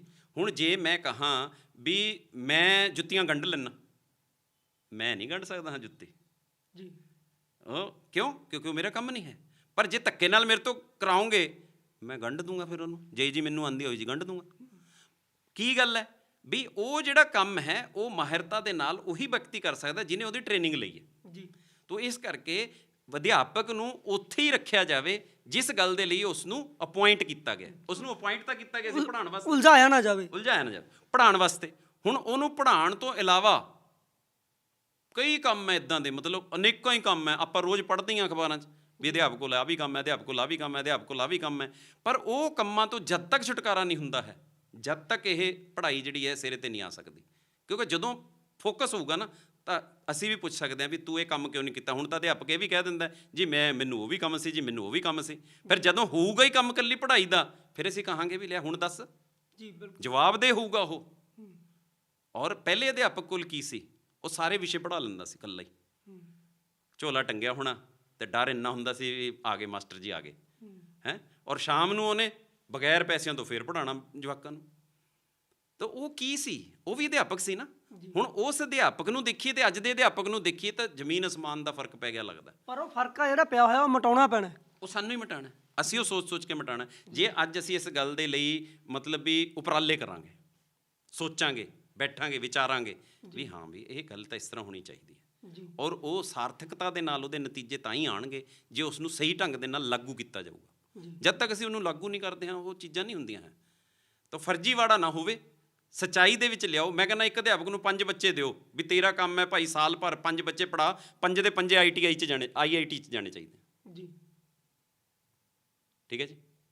5 ਦੇ 5 ਬੱਚੇ ਡਾਕਟਰੀ 'ਚ ਜਾਣੇ ਚਾਹੀਦੇ। 5 ਦੇ 5 ਬੱਚੇ ਇਹ ਜਿਹੜਾ ਇਹਨਾਂ ਦਾ ਲੈਵਲ ਹੈ ਇਹ ITI ਵਾਲਾ ਹੈ, IIT ਵਾਲਾ ਨਹੀਂ ਹੈਗਾ। ਕੋਈ ਗੱਲ ਨਹੀਂ, ਇਹਨਾਂ ਨੂੰ ITI 'ਚ ਪਾ ਦਿਓ ਜੀ। ਤੇ ਇਹ ਚੀਜ਼ਾਂ ਜਦ ਤੱਕ ਨਹੀਂ ਨਾ ਅਸੀਂ ਕਰਦੇ ਅਧਿਆਪਕ ਤੋਂ, ਇਹਦੀ ਡਿਮਾਂਡ ਸਮਾਜ ਨੇ ਕਰਨੀ ਹੈ ਜੀ। ਬਿਲਕੁਲ ਜਦ ਡਿਮਾਂਡ ਕਰੂਗਾ ਸਮਾਜ ਵੀ ਮੇਰਾ ਬੱਚਾ, ਮੈਂ ਇਸ ਨੂੰ ਆਹ ਬਣਾਉਣਾ ਚਾਹੁੰਦਾ, ਤੁਸੀਂ ਬਣਾ ਸਕਦੇ ਹੋ? ਤੁਸੀਂ ਇਸ ਗੱਲ ਦੀ ਗਰੰਟੀ ਲੈਂਦੇ ਹੋ ਵੀ ਬਣਾ ਦਾਂਗੇ ਤੁਹਾਡੇ ਕੋਲ ਬੱਚਾ ਇੰਨੇ ਸਾਲਾਂ ਦੇ ਲਈ, ਲਓ ਬਣਾਓ, ਬਣਾਇਆ ਜਾਊਗਾ। ਕੋਈ ਗੱਲ ਹੀ ਨਹੀਂ। ਜਦ ਇੱਕ ਚੀਜ਼ 'ਤੇ ਆਪਾਂ ਨੇ ਕੰਮ ਕਰੀ ਜਾਣਾ, ਹੋਊਗਾ, ਪੱਕਾ ਹੋਊਗਾ। ਔਰ 100% ਲੋਕਾਂ ਨੇ ਕਰਕੇ ਦਿਖਾਇਆ ਜੀ। ਇਹਦੀਆਂ ਉਦਾਹਰਨ ਹੈ। ਇੱਕ ਆ ਹੁਣੇ ਉਦਾਹਰਨ ਆਪਣੇ ਕੋਲ ਆਈ ਵੀ ਇੱਕ ਬੰਦਾ ਕੀ ਕਰਦਾ ਵੀ ਬੱਚਿਆਂ ਨੂੰ ਇਕੱਠਾ ਕਰਦਾ, ਉਹਨਾਂ ਬੱਚਿਆਂ ਨੂੰ ਪੜ੍ਹਾਉਂਦਾ, ਉਹਨਾਂ ਨੂੰ ਫਿਰ ਇੰਜੀਨੀਅਰ ਬਣਾਉਂਦਾ ਜੀ। ਤੇ ਇਸ ਗੱਲ ਨੂੰ ਜੇ ਆਪਾਂ ਜੋੜੀਏ, ਚਾਣਕਿਆ ਨੇ ਕੀ ਕਰਿਆ ਸੀ? ਉਹ ਵੀ ਗੁਰੂ ਸੀ ਨਾ, ਟੀਚਰ ਸੀਗਾ ਉਹ ਵੀ। ਉਹਨੇ ਇੱਕ ਬੱਚਾ ਲੱਭਿਆ, ਆਪ ਨਹੀਂ ਰਾਜਾ ਬਣਿਆ ਹੈ, ਉਸ ਬੱਚੇ ਨੂੰ ਰਾਜਾ ਬਣਾਇਆ। ਤਾਂ ਅਧਿਆਪਕ ਦਾ ਕੰਮ ਇਹੀ ਹੈ ਵੀ ਤੁਹਾਡੇ ਸਾਰਿਆਂ ਦੇ ਬੱਚਿਆਂ ਨੂੰ ਰਾਜੇ ਬਣਾਵਾਂਗੇ, ਪਰ ਸਾਨੂੰ ਰਾਜੇ ਬਣਾਉਣ ਦੇ ਲਈ ਟਾਈਮ ਤਾਂ ਦੇ ਦਿਓ, ਸਾਨੂੰ ਉਹ ਕੰਮ ਤਾਂ ਦੇ ਦਿਓ ਜੀ। ਉਹ ਕੰਮ 'ਤੇ ਲਾਓ ਸਾਨੂੰ ਜਿਹੜੇ ਕੰਮ ਲਈ ਅਸੀਂ ਚੁਣੇ ਗਏ ਹਾਂ। ਸਾਡੇ ਤੋਂ ਹੋਰ ਕੰਮ ਵੀ ਲਓ, ਅਸੀਂ ਇਹ ਨਹੀਂ ਕਹਿੰਦੇ ਵੀ ਅਸੀਂ ਹੋਰ ਕੰਮ ਕਰਨ ਨੂੰ ਤਿਆਰ ਨਹੀਂ, ਪਰ ਉਸ ਕੰਮ ਦੇ ਲਈ ਜਦੋਂ ਸਮਾਂ ਸਾਨੂੰ ਦਿੱਤਾ ਹੈ ਤਾਂ ਉਸ ਕੰਮ ਦੇ ਲਈ ਉਹ ਹੋਣਾ ਚਾਹੀਦਾ ਜੀ। ਮੈਂ ਬੱਚਿਆਂ ਨੂੰ ਅਕਸਰ ਇਹ ਗੱਲ ਸਿਖਾਉਂਦਾ, if you want to become an IAS officer then behave like an officer ਜੀ। ਜਦ ਤੱਕ ਤੁਹਾਡਾ ਵਿਵਹਾਰ ਅਫਸਰਾਂ ਵਰਗਾ ਨਹੀਂ ਹੋਊਗਾ ਤਾਂ ਤੁਸੀਂ ਅਫਸਰ ਕਿਵੇਂ ਬਣੋਗੇ? ਵਿਵਹਾਰ ਨੂੰ ਆਪਣੇ ਨੂੰ ਉਸ ਜਿਹਾ ਬਣਾਓ। ਤਾਂ ਇਹ ਚੀਜ਼ਾਂ ਜਿਹੜੀਆਂ ਬਹੁਤ ਜ਼ਰੂਰੀ ਹੈ ਸਿਮਰਨ ਜੀ, ਵੀ ਵਿਦਿਆਰਥੀਆਂ ਨੂੰ ਆਪਾਂ ਇਹ ਗੱਲਾਂ ਸਿਖਾਈਏ, ਪ੍ਰੈਕਟੀਕਲੀ ਸਿਖਾਈਏ ਸਾਰੀਆਂ। ਤਾਂ ਮੇਰੇ ਖਿਆਲ ਦੇ ਪ੍ਰੈਕਟੀਕਲ ਜਦੋਂ ਕੋਈ ਕੰਮ ਕਰਾਂਗੇ ਤਾਂ ਕੋਈ ਮੁਸ਼ਕਲ ਨਹੀਂ ਲੱਗਦਾ ਮੈਨੂੰ। ਜਦੋਂ ਅੱਖਾਂ ਦੇ ਸਾਹਮਣੇ ਉਹ ਕੰਮ ਹੁੰਦਾ, ਬੱਚਾ ਦੇਖਦਾ ਹੁੰਦਾ ਹੋਇਆ, ਤਾਂ ਦੁੱਗਣਾ ਅਸਰ ਹੁੰਦਾ ਉਸ ਚੀਜ਼ ਦਾ। ਹੁਣ ਦੇਖੋ ਨਾ, ਮੈਂ ਕਹਤਾ ਵੀ ਆਹ ਪ੍ਰਕਾਸ਼ ਆ ਰਿਹਾ, ਕਹਿੰਦੇ ਹਾਂਜੀ ਆ ਰਿਹਾ। ਮੈਂ ਕਿਹਾ ਜੀ ਇਹ ਪ੍ਰਕਾਸ਼ ਚਿੱਟਾ ਕਿ ਪੀਲਾ ਕਿ ਕਿਹੜਾ? ਕਹਿੰਦੇ ਜੀ ਇਹ ਤਾਂ ਸਫੈਦ ਪ੍ਰਕਾਸ਼ ਹੈ। ਮੈਂ ਕਿਹਾ ਨਿਊਟਨ ਤਾਂ ਕਹਿੰਦਾ ਇਹਦੇ 'ਚ 7 ਰੰਗ ਹੈ, ਤੁਸੀਂ ਕਹਿੰਦੇ ਸਫੈਦ ਹੈ। ਨਿਊਟਨ ਦੇ ਕਿਤਾਬਾਂ 'ਚ ਲਿਖਤਾ ਹੈ। ਅੱਛਾ ਜੀ। ਮੈਂ ਕਿਹਾ ਲੋ, ਉਹਨੇ ਡਿਸਕ ਬਣਾਈ ਹੈ, ਤੁਹਾਨੂੰ ਦਿਖਾ। ਹੁਣ ਉਹੀ ਗੱਲ ਆ ਗਈ ਨਾ ਜੀ ਪ੍ਰੈਕਟੀਕਲ ਵਾਲੀ ਜੀ। ਮੈਂ ਕਿਹਾ ਉਹਨੇ ਆਹ ਡਿਸਕ ਬਣਾਤੀ, ਕਹਿੰਦਾ 7 ਰੰਗ ਲਾਤੇ, ਇਹਦਾ ਨਾਮ ਵੀ ਨਿਊਟਨ ਡਿਸਕ ਹੈ ਜੀ। ਤਾਂ ਹੁਣ ਤੁਸੀਂ ਦੇਖੋ ਵੀ ਇਹ ਜੇ ਖੜੇ ਹੈ ਤਾਂ 7 ਰੰਗ ਹੈ ਜੀ। ਜੇ ਇਹ ਤੇਜ਼ ਘੁਮਾ ਦਈਏ ਇਹਨੂੰ, ਲਓ ਦੇਖੋ ਤੁਹਾਡੇ ਸਾਹਮਣੇ ਚਿੱਟਾ ਹੋ ਗਿਆ, ਸਫੇਦ ਹੋ ਗਿਆ। ਹੁਣ ਵਾਪਸ ਆ ਜਾਣੇ ਰੰਗ, ਦੇਖਿਓ ਰੰਗ ਨਹੀਂ ਕਿਤੇ ਗਏ ਹੈ, ਰੰਗ ਤਾਂ ਇਹਦੇ ਵਿੱਚ ਹੀ। ਤਾਂ ਕਿਉਂ ਉਹਨਾਂ ਨੂੰ ਸਲਾਮਾਂ ਹੁੰਦੀਆਂ? ਕਿਉਂਕਿ ਉਹ ਆਪਣੇ ਕੰਮ ਦੇ ਵਿੱਚ ਮਸਤ ਸੀਗੇ। ਜਿਹੜੇ ਕੰਮ ਨੂੰ ਫੜ ਲੈਂਦੇ ਸੀ ਉਹਨੂੰ ਨੇਪਰੇ ਚਾੜ ਕੇ ਹਟਦੇ ਸੀ। ਤਾਂ ਉਹ ਜਿਹੜਾ ਕੰਮ ਉਹਨਾਂ ਨੇ ਕੀਤਾ ਅੱਜ ਤਾਂ ਹੀ ਬੋਲਦਾ। ਜੀ ਇਹ ਵੀ ਸਮਝਾਉਣਾ ਪੈਣਾ ਕਿ ਸਫੇਦ ਆ ਪਰ 7 ਰੰਗ ਆ, ਇਹ ਸਫੇਦ ਕਿਉਂ ਹੋਇਆ। ਹਾਂ, ਇਹ ਵੀ ਡੂੰਘਾਈ ਤੱਕ ਜਾਣਾ ਇਹ ਪੈਣਾ। ਡੂੰਘਾਈ ਤੱਕ ਜਾਣਾ ਪੈਣਾ ਜੀ, ਕਿਉਂਕਿ ਹਰ ਇੱਕ ਜਿਹੜਾ ਰੰਗ ਹੈ ਨਾ ਜੀ, ਉਹਦੀ ਆਪਣੀ ਆਪਣੀ ਤਰੰਗ ਲੰਬਾਈ ਹੈ। ਜੀ ਉਸ ਨੂੰ ਅਸੀਂ ਲੈਮਡਾ ਦੇ ਨਾਲ ਲਿਖਦੇ ਹਾਂ ਵੀ ਉਹਦੀ ਤਰੰਗ ਦੀ ਲੰਬਾਈ ਕਿੰਨੀ ਆਈ। ਉਹ ਜਿਹੜੀ ਲੰਬਾਈ ਦੇ ਹਿਸਾਬ ਦੇ ਨਾਲ ਹੈ, ਕਿਸੇ ਦੀ ਇੰਨੀ ਹੈ, ਕਿਸੇ ਦੀ ਇੰਨੀ ਹੈ, ਕਿਸੇ ਦੀ ਇੰਨੀ। ਇਹ ਤਾਂ ਮੈਂ ਤੁਹਾਨੂੰ ਹੱਥ ਨਾਲ ਦੱਸ ਰਿਹਾ ਨਾ, ਇੰਨੀ ਨਹੀਂ ਹੈ, ਬਿਲਕੁਲ ਨਾ ਮਾਤਰ ਜੀ। ਐਂਗਸਟ੍ਰੋਮ ਚ ਗਿਣਦੇ ਆ, ਇੱਕ ਐਂਗਸਟ੍ਰੋਮ ਹੈ ਜਿਹੜਾ 10 ਦੀ ਪਾਵਰ -10 ਮੀਟਰ ਹੋਇਆ ਕਰਦਾ। ਜੀ ਹੁਣ ਜੇ ਅਸੀਂ ਕਿਤੇ ਇਹ ਗੱਲਾਂ ਕਰੀਏ ਨਾ ਕਿ ਅੱਜ ਬੱਚੇ ਨੂੰ ਪੁੱਛ ਲਈ ਵੀ 1 ਮੀਟਰ ਕਿੰਨਾ ਹੁੰਦਾ, ਉਹ ਦੱਸ ਨਹੀਂ ਸਕਦਾ ਹੈ। ਸੱਚ ਜਾਣੋ ਮੇਰੀ ਗੱਲ ਨੂੰ। ਜੀ ਤੇ ਕਿਉਂਕਿ ਉਹ ਪ੍ਰੈਕਟੀਕਲ ਨਹੀਂ ਨਾ ਹੈ।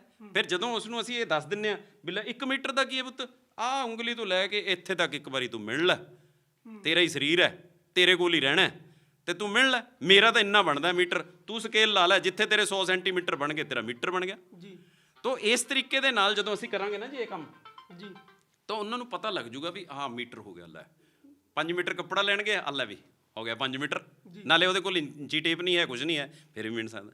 ਹੁਣ ਗੱਲ ਇਹ ਹੈ ਵੀ ਇਹ ਤਰੰਗ ਲੰਬਾਈ ਇਹਨਾਂ ਦੀ ਵੱਖਰੀ ਵੱਖਰੀ ਹੈ, ਔਰ ਵੱਖਰੀ ਵੱਖਰੀ ਤਰੰਗ ਲੰਬਾਈ ਹੋਣ ਦੇ ਨਾਲ ਜਦੋਂ ਉਹ ਕਲਰ ਆਪਸ ਦੇ ਵਿੱਚ ਮਿਕਸ ਹੁੰਦੇ ਆ, ਹੁਣ ਤੇਜ਼ ਘੁਮਾਇਆ ਨਾ ਜੀ, ਤਾਂ ਇਹ ਪ੍ਰਕਾਸ਼ ਹੈ ਜਿਹੜਾ ਆ ਰਿਹਾ, ਇਹਦੀ ਸਪੀਡ ਹੈ ਜਿਹੜੀ 3 ਲੱਖ ਕਿਲੋਮੀਟਰ ਜੀ 1 ਸਕਿੰਟ 'ਚ।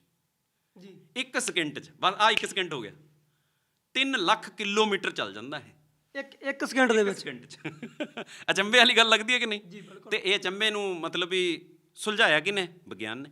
ਜੀ ਇਹ ਸਾਡੀ ਸਾਇੰਸ ਨੇ ਦੱਸਿਆ ਨਾ, ਕੈਲਕੂਲੇਸ਼ਨਾਂ ਕਰਕੇ, ਔਰ ਉਹ ਕੈਲਕੂਲੇਸ਼ਨਾਂ ਅੱਜ ਤੱਕ ਠੀਕ ਚੱਲ ਰਹੀਆਂ। ਉਹਨਾਂ ਦੇ ਹਿਸਾਬ ਦੇ ਨਾਲ ਸਾਡੇ ਰਾਕਟ ਲਾਂਚ ਕੀਤੇ ਜਾਂਦੇ ਆ, ਉਹਨਾਂ ਦੇ ਹਿਸਾਬ ਦੇ ਨਾਲ ਅਸੀਂ ਮੋਬਾਈਲ ਚਲਾਉਣੇ ਸ਼ੁਰੂ ਕਰਤੇ ਵੀ ਹਾਂ ਜੀ ਇੰਨੀ ਦੇਰ 'ਚ ਇੱਥੋਂ ਉਹ ਟਾਵਰ ਇੰਨੀ ਦੂਰ ਹੋਊਗਾ, ਉੱਥੋਂ ਇਹ ਰੇ ਆਊਗੀ। ਇਹ ਸਾਰਾ ਕੁਝ ਅਸੀਂ ਕਿਵੇਂ ਕਰ ਲਿਆ? ਇਹਦਾ ਮਤਲਬ ਸੱਚਾਈ ਹੈ, ਇਹਦਾ ਮਤਲਬ ਸਾਇੰਸ ਸਾਡੀ ਸੱਚਾਈ ਨੂੰ ਵਿਖਿਆਨ ਕਰ ਰਹੀ ਹੈ। ਇੱਕ ਹੋਰ ਸਵਾਲ ਹੈ ਜੀ, ਜਿਹੜੇ ਵੱਖਰੋ ਵੱਖਰੇ ਰੰਗ ਹੁੰਦੇ ਆ, ਯੈਲੋ ਹੋ ਗਿਆ, ਗ੍ਰੀਨ ਹੋ ਗਿਆ, ਇਹ ਜਿਹੜਾ ਵੱਖਰੋ ਵੱਖਰੀ ਰੰਗ ਆ ਤੇ ਦੂਰੀ ਵੀ ਵੱਖਰੋ ਵੱਖਰੀ ਹੁੰਦੀ ਹੈ ਫਿਰ ਇਹਨਾਂ ਦੀ? ਹਾਂ, ਨਹੀਂ ਇਹਨਾਂ ਦੀ ਜਦੋਂ ਮੈਂ ਕਹਿਣਾ ਜੀ ਤਰੰਗ ਲੰਬਾਈ, ਤਾਂ ਉਹ ਦੂਰੋਂ ਕਿਹੜਾ ਰੰਗ ਸਾਨੂੰ ਦਿਸ ਸਕਦਾ ਜਿਹਦੀ ਤਰੰਗ ਲੰਬਾਈ ਜ਼ਿਆਦਾ ਹੋਊਗੀ, ਉਹ ਇਸੇ ਲਈ ਲਾਲ ਰੰਗ ਨੂੰ ਅਸੀਂ ਚੌਂਕ ਦੇ ਵਿੱਚ ਲਾ ਦਿੰਦੇ ਹਾਂ ਵੀ ਬੱਤੀਆਂ ਦੇ ਵਿੱਚ ਕਹਿੰਦੇ ਰੈੱਡ ਲਾਈਟ ਲਾਈ ਹੈ, ਤਾਂ ਉਹ ਜਿਹੜਾ ਸਾਡਾ ਲਾਲ ਰੰਗ ਹੈ ਉਹ ਦੂਰੋਂ ਦਿਸ ਜਾਂਦਾ, ਤੇ ਉਹਦੀ ਤਰੰਗ ਲੰਬਾਈ ਹੈ ਜਿਹੜੀ ਉਹ ਜ਼ਿਆਦਾ ਹੈ। ਛੋਟੇ ਬੱਚੇ ਵੀ ਤੁਹਾਡੇ ਕੋਲੇ ਆਏ ਨੇ? ਹਾਂਜੀ ਹਾਂਜੀ, ਇਹ ਬੱਚੇ ਆ ਜਿਹੜੇ ਇਸ ਗੱਲ ਨੂੰ ਦੇਖ ਕੇ ਹੈ ਨਾ ਜੀ ਵੀ ਐਕਸਪੈਰੀਮੈਂਟ ਕੀ ਹੁੰਦਾ, ਇਹਨਾਂ ਨੂੰ ਬੜੀ ਲਾਲਸਾ ਜਾਗਦੀ ਹੈ ਇਸ ਗੱਲ ਦੀ ਵੀ ਅਸੀਂ ਕਿਵੇਂ ਕਰੀਏ, ਹੈ ਨਾ, ਨਵੇਂ ਨਵੇਂ ਐਕਸਪੈਰੀਮੈਂਟ ਦੇਖਣਾ ਹੈ ਪੁੱਤ? ਹਾਂਜੀ ਵੀਡੀਓ 'ਚ ਦੇਖਿਆ ਸੀਗਾ? ਹਾਂਜੀ ਇਹ ਸੀਰਤ ਹੈ ਜੀ, ਫਿਰੋਜ਼ਪੁਰ ਤੋਂ ਆਏ ਆ, ਜੀ ਤੇ ਇਹ ਐਂਜਲ ਹੈ, ਇਹ ਬੱਚੀ ਸਾਡੀ, ਜੀ ਤੇ ਇਹ ਮਹਿਤਾਬ ਸਿੰਘ ਹੈ ਸਾਡਾ। ਤੇ ਇਹ ਬੱਚਿਆਂ ਨੂੰ ਇਸ ਤਰ੍ਹਾਂ ਦਾ ਹੁੰਦਾ ਵੀ ਇਹ ਜਿਹੜੀ ਚੀਜ਼ ਹੈ ਨਾ ਜੀ ਵੀ ਇਹ ਕਰਕੇ ਦਿਖਾਈ ਜਾਵੇ। ਜਿਵੇਂ ਆਹ ਕਾਗਜ਼ ਹੈ, ਮੈਂ ਬੱਚੇ ਨੂੰ ਕਹਿੰਦਾ ਵੀ ਸੀਰਤ ਇਹ ਕਾਗਜ਼ ਨੂੰ ਪਕੜੋ ਬੇਟਾ, ਦੇਖੋ ਇਹ ਕਾਗਜ਼ ਦੇ ਵਿੱਚ ਕੁਝ ਨਜ਼ਰ ਆਉਂਦਾ ਤੁਹਾਨੂੰ? ਅਬਜ਼ਰਵ ਕਰੋ, ਐਂਜਲ ਤੁਸੀਂ ਅਬਜ਼ਰਵ ਕਰੋ ਕਾਗਜ਼ ਦੇ ਵਿੱਚ ਕੀ ਨਜ਼ਰ ਆ ਰਿਹਾ ਤੁਹਾਨੂੰ? ਗੁੱਡ, ਕੁਛ ਨਹੀਂ ਨਜ਼ਰ ਆ ਰਿਹਾ। ਮਹਿਤਾਬ ਸਿੰਘ ਤੁਸੀਂ ਦੇਖੋ ਬੇਟੇ, ਕੁਝ ਨਜ਼ਰ ਆ ਰਿਹਾ ਤੁਹਾਨੂੰ? ਨਹੀਂ। ਦੇਖੋ ਹੁਣ ਜਦੋਂ ਟੀਚਰ ਇਹ ਕਹਿੰਦਾ ਨਾ ਜੀ ਸਿਮਰਨ ਜੀ ਵੀ ਇਹ ਕਾਗਜ਼ ਦੇ ਵਿੱਚ ਕੀ ਹੈ, ਤਾਂ ਬੱਚੇ ਦੇ ਦਿਮਾਗ 'ਚ ਇੱਕਦਮ ਆਉਣਾ ਚਾਹੀਦਾ ਵੀ ਸਰ ਕਾਗਜ਼ ਪੀਲੇ ਰੰਗ ਦਾ, ਜੀ ਸਰ ਕਾਗਜ਼ ਵਰਗਾਕਾਰ ਹੈ, ਸਕੁਅਰ ਹੈ, ਇਸ colour is yellow, it is square, sir ਇਸ ਦੀ ਟ੍ਰਾਇੰਗਲ ਵੀ ਬਣ ਸਕਦੀ ਹੈ, ਓਏ ਆਹ ਦੇਖੋ ਸਰ ਟ੍ਰਾਇੰਗਲ ਵੀ 1 ਨਹੀਂ 2 ਬਣ ਗਈਆਂ। ਜੀ ਮਤਲਬ ਇਸ ਤਰ੍ਹਾਂ ਐਕਸਪਲੋਰ ਕਰਨ ਬੱਚੇ ਮੇਰੇ। ਮੈਨੂੰ ਇਹ ਹੁੰਦਾ ਵੀ ਬੱਚੇ ਨੂੰ ਐਕਸਪਲੋਰ ਕਰਨ ਦੀ ਆਦਤ ਪਵੇ, ਇਹ ਨਾ ਕਹੇ ਵੀ ਇਹਦੇ 'ਚ ਤਾਂ ਕੁਝ ਨਹੀਂ ਹੈਗਾ। ਤਾਂ ਜਦੋਂ ਉਹਨਾਂ ਬੱਚਿਆਂ ਨੂੰ ਇਹ ਪਤਾ ਲੱਗੂਗਾ ਤਾਂ ਉਹ ਬਹੁਤ ਕੁਝ ਕਰ ਲੈਂਦੇ ਆ। ਦੇਖੋ ਹੁਣ ਇਸ ਤੋਂ ਅੱਗੇ ਆਹ ਚੀਜ਼ ਬਣਾਤੀ, ਹੁਣ ਮੈਂ ਬੱਚਿਆਂ ਨੂੰ ਇਹ ਦੇ ਦਿੰਦਾ ਵੀ ਤੁਸੀਂ ਇਹਦਾ ਕੁਝ ਬਣਾਓ, ਤਾਂ ਕੋਈ ਜਹਾਜ਼ ਬਣਾ ਲੈਂਦਾ, ਕੋਈ ਕਿਸ਼ਤੀ ਬਣਾ ਲੈਂਦਾ, ਕੋਈ ਕਿਸ ਤਰ੍ਹਾਂ ਦੀਆਂ ਚੀਜ਼ਾਂ ਬਣਾ ਲੈਂਦਾ। ਤਾਂ ਮਤਲਬ ਬੱਚਿਆਂ ਦੇ ਵਿੱਚ ਹੁਣ ਇਹ ਬੱਚਾ ਆਇਆ, ਇਸ ਨੂੰ ਇੱਕ ਐਕਸਪੈਰੀਮੈਂਟ ਬਹੁਤ ਵਧੀਆ ਲੱਗਿਆ ਸੀਰਤ ਨੂੰ ਵੀ ਉਹ ਹੋਲ ਕਰ ਦਿੰਦੇ ਜੀ ਹੱਥ ਦੇ ਵਿੱਚ। ਹੁਣ ਉਹ ਜਿਹੜਾ ਹੋਲ ਹੈ ਉਹ ਕਿਸ ਤਰ੍ਹਾਂ ਦਿਖਦਾ ਜੀ, ਤਾਂ ਅਸੀਂ ਇਸ ਕਾਗਜ਼ ਨੂੰ ਰੋਲ ਕਰ ਲਿਆ। ਹੁਣ ਜਦੋਂ ਅਸੀਂ ਇਸ ਕਾਗਜ਼ ਨੂੰ ਰੋਲ ਕਰ ਲੈਂਦੇ ਹਾਂ ਤਾਂ ਹੁਣ ਇਹ ਰੋਲ ਕਰਕੇ ਸਿਲੰਡਰ ਬਣ ਜਾਂਦਾ, ਜਿਸ ਨੂੰ ਅਸੀਂ ਪੰਜਾਬੀ 'ਚ ਬੇਲਣਾਕਾਰ ਕਹਿ ਦਿੰਦੇ ਹਾਂ, ਮੈਂ ਦਰਸ਼ਕਾਂ ਲਈ ਦੱਸਦਾ। ਤੇ ਇਸ ਨੂੰ ਸਿਲੰਡਰ ਅੰਗਰੇਜ਼ੀ ਦੇ ਵਿੱਚ ਕਹਿ ਦਿੰਦੇ ਆ। ਤਾਂ ਇਹਦੇ ਵਿੱਚ ਇੱਕ ਮੋਰੀ ਇੱਧਰ ਹੈ, ਇੱਕ ਇੱਧਰ। ਤਾਂ ਹੁਣ ਬੱਚੇ ਨੂੰ ਕਹੀਦਾ ਵੀ ਇਸ ਨੂੰ ਬੇਟੇ ਪਕੜੋ ਸੀਰਤ, ਇਸ ਨੂੰ ਆਪਣੀ ਅੱਖ ਦੇ ਉੱਤੇ ਲਗਾ ਲਓ, ਠੀਕ ਹੈ ਪੁੱਤ, ਅੱਗੋਂ ਤੋਂ ਪਕੜ ਲਓ, ਇਹ ਇੱਥੋਂ ਪਕੜ ਲਓ, ਵੈਰੀ ਗੁੱਡ। ਔਰ ਇੱਥੋਂ ਨਜ਼ਰ ਆ ਰਿਹਾ ਨਾ ਬੇਟੇ ਤੁਹਾਨੂੰ, ਇਹ ਅੱਖ ਬੰਦ ਕਰ ਲੈਣੀ ਹੈ ਪੁੱਤ। ਆਹ ਹੱਥ ਲਿਆਓ, ਦੂਸਰਾ ਹੱਥ ਜਿਸ 'ਚ ਆਪਾਂ ਨੇ ਹੋਲ ਦੇਖਣਾ। ਹੁਣ ਇਹ ਹੱਥ ਨੂੰ ਬੇਟੇ ਇੱਥੇ ਲਗਾ ਲਓ ਅੱਗੇ, ਤੇ ਹੁਣ ਅੱਖ ਖੋਲ ਦਿਓ। ਕਿਆ ਹੋ ਗਿਆ ਬੇਟੇ? What happen? ਕੀ ਦਿਖਾਈ ਦਿੱਤਾ ਤੁਹਾਨੂੰ? ਹੋਲ, ਹੱਥ ਦੇ ਵਿੱਚ ਹੋਲ ਨਜ਼ਰ ਆਇਆ ਨਾ। ਤਾਂ ਇਹ ਹੱਥ ਦੇ ਵਿੱਚ ਹੋਲ ਕਿਉਂ ਹੋ ਗਿਆ? ਕਿਸ ਤਰ੍ਹਾਂ, ਕਿਸ ਤਰੀਕੇ ਨਾਲ? ਮੈਂ ਤੁਹਾਨੂੰ ਦੱਸਦਾ ਜੀ ਵੀ ਸਾਡੇ ਕੋਲ ਅੱਖਾਂ 2 ਹੈ ਜੀ, ਅੱਖਾਂ 2 ਹੈ ਪਰ ਦੇਖਦੀਆਂ ਇੱਕ ਹੈ ਜੀ। ਤਾਂ ਹੁਣ ਹੋਲ ਹੈ ਜਿਹੜਾ, ਜਦੋਂ ਇਹ ਅੱਖ ਬੰਦ ਸੀ ਤਾਂ ਇਹ ਵਾਲੀ ਅੱਖ ਦੇਖ ਰਹੀ ਸੀ ਜੀ ਤੇ ਜਿਵੇਂ ਅਸੀਂ ਇਹ ਖੋਲੀ, ਇਹ ਅੱਖ ਕਹਿੰਦੀ ਵੀ ਤੈਨੂੰ ਕੀ ਨਜ਼ਰ ਆ ਰਿਹਾ, ਮਤਲਬ ਬੋਲਦੀਆਂ ਤਾਂ ਨਹੀਂ ਨਾ ਹੈ, ਪਰ ਆਪਣਾ ਉਹ ਕੰਮ ਕਰਦੀਆਂ ਉਸ ਜਗ੍ਹਾ ਤੇ, ਤਾਂ ਉਸ ਨੂੰ ਹੋਲ ਨਜ਼ਰ ਆ ਰਿਹਾ ਸੀ, ਤਾਂ ਇਹ ਇਹਦੀ ਹੈਲਪ ਕਰਦੀ ਹੈ। ਕਿਉਂਕਿ ਜਦੋਂ ਅਸੀਂ ਐਂ ਸਮਝ ਲਓ ਵੀ ਇਸ ਤਰ੍ਹਾਂ ਮੈਂ ਅੱਖ ਬੰਦ ਕਰ ਲਈ ਤਾਂ ਮੈਨੂੰ ਇੱਧਰਲਾ ਕੁਝ ਨਹੀਂ ਦਿਸ ਰਿਹਾ, ਹੁਣ ਜਦੋਂ ਮੈਂ ਇਹ ਦੇਖ ਲੈਣਾ, ਇਹ ਫਿਰ 180 ਡਿਗਰੀ ਤੱਕ ਅਸੀਂ ਦੇਖ ਸਕਦੇ ਹਾਂ ਜੀ ਤੇ ਜਦੋਂ ਇੱਕ ਅੱਖ ਸਾਡੀ ਬੰਦ ਹੋ ਜਾਂਦੀ ਹੈ, ਜੇ ਕੋਈ ਬੰਦਾ ਇੱਕ ਅੱਖ ਨਾਲ ਦੇਖਦਾ ਤਾਂ ਉਹ ਕਿੰਨੇ ਡਿਗਰੀ ਤੇ ਦੇਖਦਾ, 150 ਡਿਗਰੀ ਤੇ, 30 ਡਿਗਰੀ ਉਹਦਾ ਵਿਜ਼ਨ ਘਟ ਜਾਂਦਾ। ਤਾਂ ਦੇਖੋ ਇਹ ਇਹਦਾ ਫਾਇਦਾ ਹੈ ਵੀ ਦੋ ਅੱਖਾਂ ਹੋਣਗੀਆਂ ਤਾਂ ਸਾਨੂੰ ਜਿਹੜੀ ਵਿਜ਼ਿਬਿਲਟੀ ਉਹ ਬਰਾਬਰ ਰਹੇਗੀ। ਜਦੋਂ ਉਸਨੇ ਦੇਖਿਆ ਵੀ ਇਹਦੇ ਵਿੱਚ ਹੋਲ ਹੈ ਤਾਂ ਨਾਲ ਦੀ ਨਾਲ ਉਸਨੇ ਮੈਸੇਜ ਜਿਹੜਾ ਬ੍ਰੇਨ ਨੂੰ ਭੇਜਤਾ ਵੀ ਹੋਲ ਹੈ, ਤੇ ਨਾਲ ਦੀ ਨਾਲ ਉਹ ਅੱਖ ਖੁੱਲਦੀ ਕਹਿੰਦੀ ਹਾਂਜੀ ਹੋਲ ਹੈਗਾ, ਤੇ ਉਹ ਪਰ ਉਹ ਹੋਲ ਕਿੱਥੇ ਨਜ਼ਰ ਆਇਆ ਉਸਨੂੰ, ਉਹ ਅੱਖ ਦੇ ਵਿੱਚ। ਇਸ ਨੂੰ ਇਲੂਜ਼ਨ, ਭੁਲੇਖਾ ਵੀ ਕਿਹਾ ਜਾਂਦਾ ਵੀ ਇਹ ਹੈਗਾ ਤਾਂ ਹੋਲ ਇੱਥੇ ਸੀਗਾ ਪਰ ਨਜ਼ਰ ਇੱਥੇ ਆ ਰਿਹਾ ਹੱਥ 'ਚ। ਹੱਥ 'ਚ ਮੋਰੀ ਤਾਂ ਕੋਈ ਨਹੀਂ ਹੋਈ ਬੱਚੇ ਦੇ, ਦੇਖੋ ਤੁਸੀਂ, ਲੇਕਿਨ ਉਹ ਬੱਚੇ ਨੂੰ ਉਸ ਵਕਤ ਆਰ ਪਾਰ ਮੋਰੀ ਦਿਖਾਈ ਦਿੰਦੀ ਹੈ। ਇਹ ਤੁਸੀਂ ਵੀ ਦਰਸ਼ਕਾਂ ਨੂੰ ਮੈਂ ਕਹਾਂ, ਕੋਈ ਔਖਾ ਨਹੀਂ ਹੈ, ਇੱਕ ਕਾਗਜ਼ ਦਾ ਟੁਕੜਾ ਲਓ, ਉਸ ਨੂੰ ਇਸ ਤਰ੍ਹਾਂ ਦੇ ਨਾਲ ਵੇਲਨਾਕਾਰ ਬਣਾਓ, ਉਸ ਨੂੰ ਇੱਕ ਅੱਖ ਦੇ ਉੱਤੇ ਲਗਾਓ। ਹੁਣ ਐਂਜਲ ਕਰੂਗੀ, ਐਂਜਲ ਕਰ ਬੇਟੇ, ਇਸ ਨੂੰ ਅੱਖ ਦੇ ਉੱਤੇ ਲਗਾਓ, ਅੱਗੋਂ ਪਕੜੋ ਬੱਚੇ ਤਾਂ ਕਿ ਦੂਸਰਾ ਹੱਥ ਆਪਾਂ ਇੱਥੇ ਲਗਾ ਸਕੀਏ। ਇੱਕ ਅੱਖ ਬੰਦ ਕਰ ਲਓ ਬੱਚੋ, ਇਹ ਹੱਥ ਇੱਥੇ ਰੱਖੋ ਇਸ ਦੇ ਨਾਲ, ਠੀਕ ਹੈ। ਹੁਣ ਦੋਨੋਂ ਅੱਖਾਂ ਖੋਲ ਦਿਓ, ਦੋਨੋਂ ਅੱਖਾਂ ਖੋਲ ਦਿਓ। ਕੀ ਹੋ ਗਿਆ? ਹੋਲ ਨਜ਼ਰ ਆਇਆ ਬੱਚੇ? ਹੋਲ ਨਜ਼ਰ ਆਇਆ? ਮਹਿਤਾਬ ਸਿੰਘ ਤੂੰ ਵੀ ਕਰਕੇ ਦੇਖ ਲੈ ਬੇਟੇ, ਸ਼ਾਬਾਸ਼। ਇਸ ਅੱਖ ਨੂੰ ਬੰਦ ਕਰੋ, ਇਸ ਤੇ ਲਗਾ ਲਓ, ਖੁੱਲੀ ਰੱਖਣਾ ਇਸ ਨੂੰ, ਹੱਥ ਨੂੰ ਨਾਲ ਲਾ ਲਓ ਬੇਟਾ। ਹੁਣ ਦੋਨੋਂ ਅੱਖਾਂ ਖੋਲ ਦਿਓ, ਹੋਲ ਹੋ ਗਿਆ ਨਾ। ਤਾਂ ਇਹ ਜਿਹੜੀ ਚੀਜ਼ ਹੈ ਨਾ ਜੀ, ਇਹ ਬੱਚੇ ਨੂੰ ਜਦੋਂ ਖੁਦ ਕਰਕੇ ਦੇਖਣਗੇ, ਮੈਂ ਤੁਹਾਨੂੰ ਜਿਹੜੀ ਗੱਲ ਕਰ ਰਿਹਾ ਸੀ ਨਾ ਵੀ ਹੁਣ ਅਸੀਂ 4 ਜਣਿਆਂ ਨੂੰ ਮਿਸਤਰੀ ਬਣਾਉਣਾ ਹੈ, ਤੇ ਜੇ ਮੈਂ ਐਂ ਕਹਿਦਾ ਵੀ ਭਾਈ ਇੱਥੇ ਇੱਟ ਰੱਖ ਕੇ ਇੱਕ ਇੱਟ ਉੱਤੇ ਰੱਖਦੀ, ਕੁੱਤੇ ਰੱਖਦੀ, ਉੱਤੇ ਰੱਖਦੀ, ਮਿਸਤਰੀ ਬਣ ਗਿਆ, ਤੂੰ ਜਾ, ਤੇਰੀ ਟ੍ਰੇਨਿੰਗ ਖਤਮ ਨਾ, ਐ ਨਹੀਂ ਮਿਸਤਰੀ ਬਣਦਾ ਹੈ। ਉਹ 4 ਜਣਿਆਂ ਨੂੰ ਕੱਲੇ ਨੂੰ ਸਮਾਨ ਦੇਣਾ ਪਊਗਾ, ਕੱਲੇ ਨੂੰ ਕੋਲ ਖੜਨਾ ਪਊਗਾ, ਕੱਲੇ ਨੂੰ ਦੇਖਣਾ ਪਊਗਾ ਵੀ ਤੂੰ ਕਰ, ਤੂੰ ਕਰ, ਤੂੰ ਕਰ, ਤੂੰ ਕਰ, ਕੱਲਾ ਬਣਾਊਗਾ, ਫਿਰ ਉਹਦੇ 'ਚ ਕਮੀਆਂ ਦੱਸਣੀਆਂ ਪੈਣਗੀਆਂ, ਫਿਰ ਉਹ ਜਾ ਕੇ ਕਿਤੇ ਮਿਸਤਰੀ ਬਣਨਗੇ। ਪ੍ਰੈਕਟੀਕਲ ਕਰਵਾਉਣਾ ਪੈਣਾ, ਫਿਰ ਜਾ ਕੇ ਕੋਈ ਇੰਜੀਨੀਅਰ ਬਣਦਾ, ਮਿਸਤਰੀ ਬਣਦਾ। ਬਿਲਕੁਲ। ਆਹ ਜਿਹੜੀ ਘਾਟ ਹੈ ਨਾ, ਜੇ ਇਹ ਦੂਰ ਹੋ ਜੇ ਸਾਡੇ ਇਸ ਸਿਸਟਮ ਦੇ ਵਿੱਚੋਂ, ਔਰ ਬੱਚੇ ਪ੍ਰੈਕਟੀਕਲੀ ਕਰਕੇ ਦੇਖਣ ਲੱਗ ਜਾਣ, ਤਾਂ ਬਹੁਤ ਉਹਨਾਂ ਨੂੰ, ਮਤਲਬ ਉਸ ਦੇ ਨਾਲ ਉਹਨਾਂ ਨੂੰ ਆਨੰਦ ਵੀ ਆਉਂਦਾ। ਦੇਖੋ ਮੈਂ ਜਿਵੇਂ ਆਹ ਕਰਕੇ ਦਿਖਾਇਆ ਸੀ ਨਾ ਜੀ ਤੁਹਾਨੂੰ, ਤਾਂ ਆਹ ਦੇਖੋ ਵੀ ਆਹ ਜਿਹੜੇ ਸਾਡੇ ਕੇਸ ਹੈ, ਇਹ ਮਤਲਬ ਸਾਨੂੰ ਇੱਕ ਤਰ੍ਹਾਂ ਦੀ ਸ਼ੀਲਡ ਦਿੱਤੀ ਹੈ ਰੱਬ ਨੇ, ਵੀ ਆਹ ਦਿਮਾਗ ਹੈ, ਦਿਮਾਗ ਸਭ ਤੋਂ ਕੀਮਤੀ ਚੀਜ਼ ਹੈ, ਸਾਡੀ ਸਭ ਤੋਂ ਵੱਡੀ ਸਟੋਰੇਜ ਹੈ, ਇੱਥੇ ਹੀ ਹੈ ਸਾਰਾ ਕੁਝ ਡਾਟਾ। ਤਾਂ ਹੁਣ ਇਸ ਨੂੰ ਬਚਾਉਣ ਦੇ ਲਈ ਉੱਤੇ ਕੇਸ ਲਾਤੇ ਸਾਡੇ। ਹੁਣ ਇਹਨਾਂ ਦੀ ਇੰਪੋਰਟੈਂਸ ਦੱਸਦਾ ਮੈਂ ਵੀ ਇਹ ਕੀ ਹੈ। ਵੀ ਦੇਖੋ ਹੁਣ ਇਹਨਾਂ ਦੇ ਵਿੱਚ ਵੀ ਜਿਹੜਾ ਚਾਰਜ ਆ ਜਾਂਦਾ, ਦੇਖੋ ਤੁਸੀਂ, ਇਹ ਮੈਂ ਇਸ ਨੂੰ ਵੀ ਹੱਥ ਨਾਲ ਰਗੜਿਆ, ਆਹ ਦੇਖੋ, ਆਹ ਦੇਖੋ, ਆਹ ਦੇਖੋ ਸਿਮਰਨ ਜੀ, ਆਹ ਕਿੰਨੀ ਦੂਰ ਤੱਕ ਇੱਕ ਗੁਬਾਰਾ ਹੈ ਜਿਹੜਾ ਉਹ ਕੇਸਾਂ ਨੂੰ ਖਿੱਚ ਰਿਹਾ ਜੀ, ਰਗੜ ਬਲ ਪੈਦਾ ਹੋ ਗਿਆ। ਉਹ ਰਗੜ ਬਲ ਦੇ ਨਾਲ ਚਾਰਜ ਹਮੇਸ਼ਾ ਸਤ੍ਹਾ ਤੇ ਨਾਲ ਇਹ ਜਿਹੜੇ ਸਾਡੇ ਕੇਸ ਹੈ। ਹੁਣ ਤੁਸੀਂ ਕਹੋ ਜੀ ਫਿਰ ਇਹਨਾਂ ਦਾ ਸਾਨੂੰ ਫਾਇਦਾ ਕੀ ਹੈ? ਇਹਨਾਂ ਦਾ ਫਾਇਦਾ ਵੀ ਦਿਖਾ ਦਿੰਦੇ ਹਾਂ ਅਸੀਂ। ਹੁਣ ਮੈਂ ਮੇਰੇ ਕੋਲ ਇੱਕ ਆਹ ਇੰਸਟਰੂਮੈਂਟ ਹੈ, ਆਹ ਮੈਂ ਦਿਖਾਉਣਾ ਤੁਹਾਨੂੰ ਵੀ ਇਹ ਬਹੁਤ ਜ਼ਬਰਦਸਤ ਚੀਜ਼ ਹੈ ਸਾਡੇ ਕੋਲ, ਕਿ ਇਸ ਨੂੰ ਜੇ ਅਸੀਂ ਹੁਣ ਹੱਥ ਲਾਈਏ, ਦੇਖੋ ਤਾਂ ਮੇਰੇ ਵਿੱਚੋਂ ਬਿਜਲੀ ਲੰਘ ਰਹੀ ਹੈ। ਹੁਣ ਐਂਜਲ ਤੂੰ ਪਕੜ ਬੱਟੇ, ਕੁਛ ਨਹੀਂ ਨਾ ਹੋਇਆ। ਹੁਣ ਦੂਸਰਾ ਹੱਥ ਮੇਰੇ ਕੋਲ ਕਰ, ਦੇਖੋ ਜੀ ਸਾਡੀ ਬਾਡੀ ਹੈ ਜਿਹੜੀ ਉਹ ਗੁੱਡ ਕੰਡਕਟਰ ਹੈ, ਉਹਦੇ ਵਿੱਚੋਂ ਜਿਹੜਾ ਚਾਰਜ ਲੰਘ ਗਿਆ। ਹੁਣ ਉਹ ਦੱਸਣ ਦੇ ਲਈ ਵੀ ਨੰਗੀਆਂ ਤਾਰਾਂ ਨੂੰ ਹੱਥ ਨਾ ਲਾਇਓ ਕਦੇ, ਕਿਤੇ ਤੁਸੀਂ ਇਹ ਦੇਖ ਕੇ ਐਕਸਪੈਰੀਮੈਂਟ ਤੇ ਕਰਨ ਲੱਗ ਜਾਓ, ਬਚਣਾ ਕੁਛ ਨਹੀਂ ਜੀ, ਠੀਕ ਹੈ ਨਾ। ਹੁਣ ਦੇਖੋ, ਪਕੜੋ ਸੀਰਤ, ਤੂੰ ਇਸ ਦਾ ਹੱਥ ਪਕੜ ਲੈ,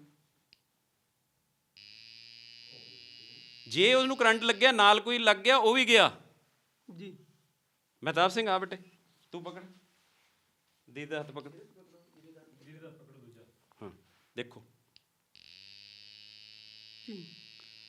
ਤਾਂ ਮਤਲਬ ਕੀ ਹੈ ਵੀ ਜੇ ਇਹ ਇੱਕ ਸਰਕਟ ਕੰਪਲੀਟ ਹੋ ਜਾਂਦਾ ਤਾਂ ਸਾਰਿਆਂ 'ਚੋਂ ਲੰਘੀ ਜਾਊਗਾ। ਹੁਣ ਜਿਹੜੀ ਮੈਂ ਤੁਹਾਨੂੰ ਗੱਲ ਦੱਸਣੀ ਚਾਹੁੰਦਾ ਉਹ ਇਹ ਹੈ ਕਿ ਸੀਰਤ ਪਕੜੋ, ਇਸ ਨੂੰ ਪਕੜ ਲਿਆ ਨਾ, ਇਹਦੇ ਪੂਰੀ ਬਾਡੀ 'ਚ ਚਾਰਜ ਹੈ, ਲੇਕਿਨ ਆਹ ਚੀਜ਼ ਲਓ, ਇਹ ਕੀ ਕਾਰਨ? ਇਹ ਕੇਸ ਬਚਾਉਂਦੇ ਆ ਜੀ ਸਾਨੂੰ, ਇਹ ਸਾਡੀ ਇਨਸੂਲੇਸ਼ਨ ਕੀਤੀ ਹੈ। ਜਿਵੇਂ ਤਾਂਬੇ ਦੀ ਤਾਰ ਦੇ ਉੱਤੇ ਇਨਸੂਲੇਸ਼ਨ ਚੜਾਈ ਹੈ ਨਾ ਜੀ, ਆਹ ਬਸ ਇਨਸੂਲੇਸ਼ਨ ਕਰਕੇ ਭੇਜਤਾ ਵੀ ਜਿਹੜੇ ਅੰਦਰ ਦਿਮਾਗ ਦੇ ਵਿੱਚ ਨਿਊਰੋਨਸ ਹੈ ਉਹਨਾਂ ਨੂੰ ਨੁਕਸਾਨ ਨਾ ਹੋਵੇ। ਪਰਮਾਤਮਾ ਕੁਦਰਤੀ ਤੌਰ ਤੇ ਆ ਮੈਂ ਤੁਹਾਨੂੰ ਕਿਹਾ ਦੱਸਿਆ ਨਾ ਵੀ ਕੁਦਰਤ ਦੀ ਪੜ੍ਹਾਈ ਨੂੰ ਸਾਇੰਸ ਕਿਹਾ ਗਿਆ। ਜੀ ਆਹ ਪੜ੍ਹਾਉਣਾ, ਜੇ ਬੱਚੇ ਨੂੰ ਇੰਨੀਆਂ ਗੱਲਾਂ ਪਤਾ ਲੱਗ ਗਈਆਂ ਇੱਕ ਛੋਟੇ ਜਿਹੇ ਐਕਸਪੈਰੀਮੈਂਟ ਨਾਲ। ਜੀ ਪਹਿਲਾਂ ਆਪਾਂ ਗੱਲ ਕੀਤੀ ਗੁਰੂ ਗ੍ਰੰਥ ਸਾਹਿਬ ਦੇ ਵਿੱਚ ਸਾਇੰਸ ਦੀ ਗੱਲ ਪਹਿਲਾਂ ਹੀ ਕੀਤੀ ਗਈ ਆ। ਬਿਲਕੁਲ ਬਿਲਕੁਲ ਬਿਲਕੁਲ, ਉੱਥੇ ਸਾਰਾ ਕੁਝ ਹੀ ਮਤਲਬ ਇਹ ਸਾਰਾ ਕੁਝ ਆਧਾਰਿਤ ਹੀ ਮੈਥਮੈਟਿਕਸ ਤੇ ਸਾਇੰਸ ਤੇ ਹੀ ਹੈ ਜੀ।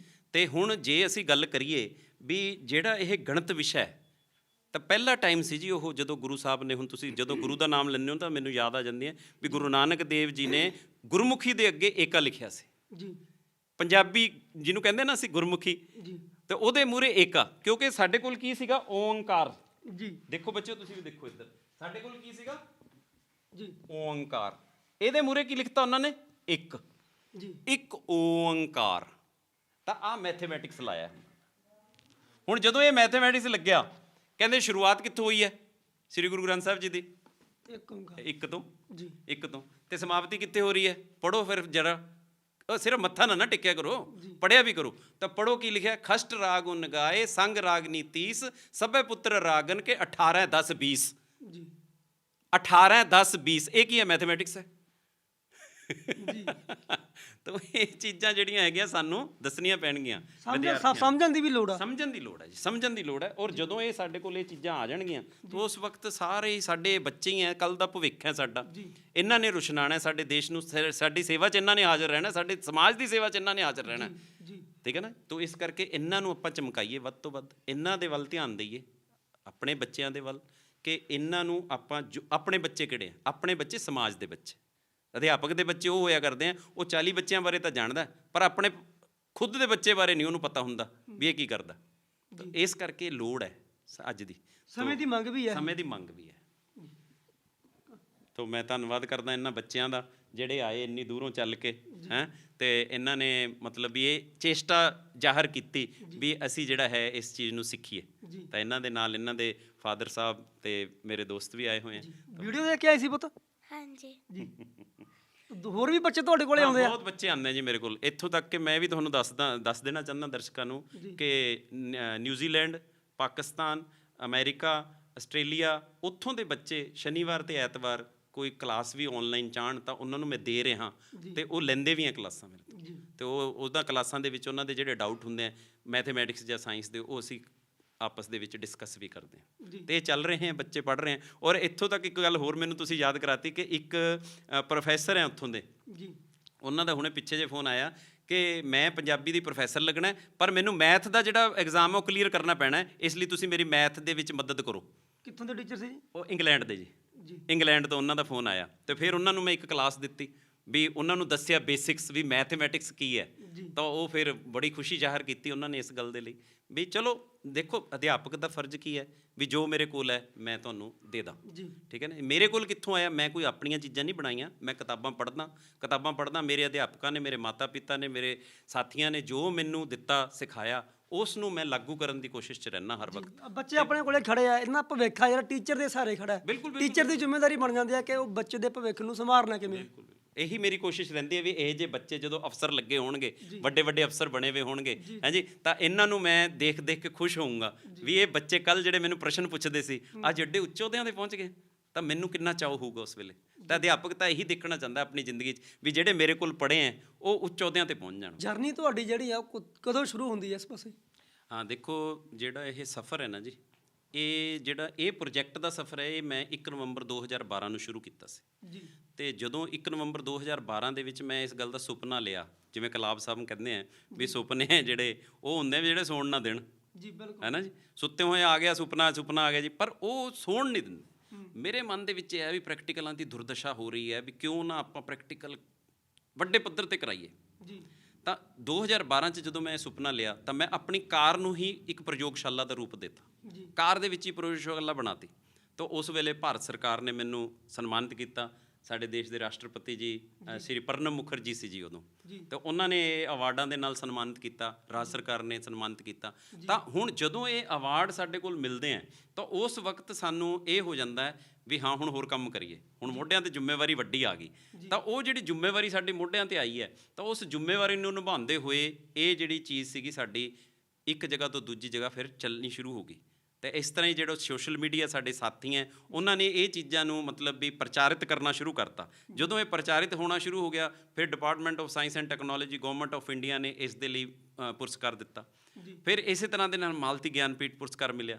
ਤੇ ਹੁਣੇ 8 ਨਵੰਬਰ 2022 ਦੇ ਵਿੱਚ international book of world record ਦੇ ਵਿੱਚ ਵਰਲਡ ਰਿਕਾਰਡ ਦਰਜ ਹੋ ਗਿਆ ਜੀ ਇਸ ਚੀਜ਼ ਦਾ। ਤੁਹਾਡਾ ਨਾ ਬੁੱਕ ਦੇ ਵਿੱਚ ਦਰਜ ਹੋ ਗਿਆ ਵਰਲਡ ਰਿਕਾਰਡ ਦੇ ਵਿੱਚ। ਹਾਂਜੀ ਹਾਂਜੀ, ਵੀ ਜਿਹੜਾ ਹੈਗਾ ਵੀ ਲੰਬਾ ਸਮਾਂ 10 ਸਾਲ 7 ਦਿਨ ਹੋਏ ਸੀ ਉਦੋਂ ਤੱਕ ਵੀ ਇੰਨੇ ਲੰਮੇ ਸਮੇਂ ਲਈ ਸਾਇੰਸ ਤੇ ਮੈਥਮੈਟਿਕਸ ਦਾ ਪ੍ਰਚਾਰ ਕਰਨ ਲਈ ਕਿਸੇ ਇਕੱਲੇ ਵਿਅਕਤੀ ਦੁਆਰਾ ਇਹ ਉਪਰਾਲਾ ਕੀਤਾ ਗਿਆ, ਉਹ ਵਰਲਡ ਰਿਕਾਰਡ ਦੇ ਵਿੱਚ ਆ ਗਈ। ਪੰਜਾਬ ਦੇ ਵਿੱਚੋਂ ਤੁਸੀਂ ਇਕੱਲੇ ਵਿਅਕਤੀ ਹੋ? ਹਾਂ ਨਹੀਂ, ਵਿਅਕਤੀ ਤਾਂ ਹੋਰ ਬਹੁਤ ਹੈ, ਪਰ ਇਸ ਤਰ੍ਹਾਂ ਦੇ ਕੰਮ ਕਰਨ ਦੇ ਲਈ ਉਹ ਜਿਹੜੀ ਚੀਜ਼ ਹੈ ਨਾ ਵੀ ਆਪਣੀ ਕਾਰ ਦੇ ਵਿੱਚ ਜਿਹੜੀ ਪ੍ਰਯੋਗਸ਼ਾਲਾ ਬਣਾਈ ਉਹ ਮੈਂ ਹਾਲੇ ਤੱਕ ਹੋਰ ਕਿਸੇ ਦਾ ਸੁਣਿਆ ਨਹੀਂ। ਹੋ ਸਕਦਾ ਹੋਰ ਵਿਅਕਤੀ ਹੋ ਸਕਦਾ ਹੋਰ ਹੋਣ, ਪਰ ਮੇਰੇ ਮਤਲਬ ਦੇਖਣ ਦੇ ਵਿੱਚ ਕੋਈ ਇਦਾਂ ਦਾ ਨਹੀਂ ਆਇਆ, ਕਿਉਂਕਿ ਆਪਾਂ ਇਹ ਨਹੀਂ ਮੰਨ ਸਕਦੇ ਵੀ ਮੈਂ ਇਕੱਲਾ ਹੀ ਕਰ ਰਿਹਾ ਕੰਮ। ਦੁਨੀਆ ਬਹੁਤ ਜਗ੍ਹਾ ਤੇ ਕੰਮ ਲੱਗੀ ਹੋਈ ਹੈ, ਠੀਕ ਹੈ, ਬਹੁਤ ਸਾਰੀਆਂ ਥਾਵਾਂ ਹੋਣਗੀਆਂ, ਪਰੰਤੂ ਜਿਹੜਾ ਇਹ ਵਰਲਡ ਰਿਕਾਰਡ ਦੇ ਵਿੱਚ ਨਾਮ ਆਇਆ ਉਹ ਇਹ ਸਿੱਧ ਕਰਦਾ ਹੈ ਵੀ ਸ਼ਾਇਦ ਕੋਈ ਹੋਰ ਨਹੀਂ ਹਾਲੇ ਕਰ ਰਿਹਾ।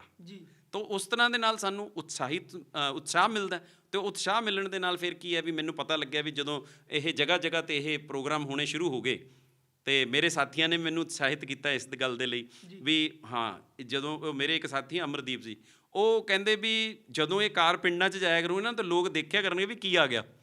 ਤਾਂ ਉਹ ਸਾਇੰਸ ਅਤੇ ਮੈਥ ਨੂੰ ਪ੍ਰਚਾਰਿਤ ਕਰਨ ਦਾ ਇੱਕ ਨਵੇਕਲਾ ਢੰਗ ਅਪਣਾਉਣ ਦੇ ਲਈ ਅਸੀਂ ਇਹ ਕੰਮ ਕੀਤਾ, ਕਿਉਂਕਿ ਮੈਂ ਸਿੱਖ ਹੋਣ ਦੇ ਨਾਤੇ ਮੈਂ ਦੇਖਿਆ ਵੀ ਗੁਰੂ ਨਾਨਕ ਸਾਹਿਬ ਵੀ ਜਦੋਂ ਜਾਂਦੇ ਸੀਗੇ ਨਾ ਤਾਂ ਉੱਥੇ ਉਹ ਕੀ ਕਰਦੇ ਸੀ, ਅਸੀਂ ਤਾਂ ਉਹਨਾਂ ਦੇ ਧੂੜ ਵੀ ਨਹੀਂ ਹਾਂ, ਪਰ ਉਹ ਕੀ ਕਰਦੇ ਸੀਗੇ ਵੀ ਉਹ ਦੇਖਦੇ ਸੀਗੇ ਵੀ ਇਹ ਕਿਵੇਂ ਕਰਦੇ ਆ ਅਤੇ ਉਹਨਾਂ ਨੂੰ ਸਮਝਾਉਂਦੇ ਸੀ। ਜਿਵੇਂ ਆਪਾਂ ਨੇ ਇੱਕ ਉਹ ਕਹਾਣੀ ਪੜ੍ਹੀ ਹੋਈ ਹੈ ਪੁਰਾਣੀ ਵੀ ਉਹ ਜਿਹੜਾ ਪਾਣੀ ਹੈ ਉਹ ਦੂਜੇ ਪਾਸੇ ਨੂੰ ਦੇਣ ਲੱਗ ਗਏ। ਉਹ ਕਹਿੰਦੇ ਵੀ ਭਾਈ ਤੂੰ ਪਾਣੀ ਦੂਜੇ ਪਾਸੇ ਦੇਣਾ, ਅਸੀਂ ਸੂਰਜ ਨੂੰ ਦਿੰਦੇ ਹਾਂ। ਉਹ ਕਹਿੰਦੇ ਮੇਰੇ ਖੇਤ ਤਾਂ ਅਲਾਗ ਹੀ ਹੈ, ਜੇ ਤੁਹਾਡਾ ਸੂਰਜ ਨੂੰ ਪਹੁੰਚ ਸਕਦਾ ਮੇਰੇ ਖੇਤਾਂ ਨੂੰ ਨਹੀਂ ਪਹੁੰਚ ਸਕਦਾ। ਮਤਲਬ ਕਿੱਡਾ ਵੱਡਾ ਗਿਆਨ ਸੀ ਇਸ ਚੀਜ਼ ਦਾ। ਤਾਂ ਉਸ ਤਰ੍ਹਾਂ ਦੇ ਨਾਲ ਉਹ ਜਿਹੜਾ ਪ੍ਰਚਾਰ ਕਰਨਾ ਨਾ ਜੀ ਸਮਾਜ ਦੇ ਵਿੱਚ, ਇਹ ਬਹੁਤ ਜ਼ਿਆਦਾ ਜ਼ਰੂਰੀ ਹੈ। ਅਤੇ ਉਹ ਪ੍ਰਚਾਰ ਹੈ ਜਿਹੜਾ ਇਹ ਲੋਕਾਂ ਨੇ ਮਤਲਬ ਵੀ ਸਾਰੇ ਸਾਥੀਆਂ ਦੇ ਸਹਿਯੋਗ ਦੇ ਨਾਲ ਮੈਂ ਕਹਿ ਸਕਦਾ ਵੀ ਤੁਸੀਂ ਆਪ ਹੀ ਮਤਲਬ ਇਸ ਨੂੰ ਕਰਵਾ ਲਿਆ।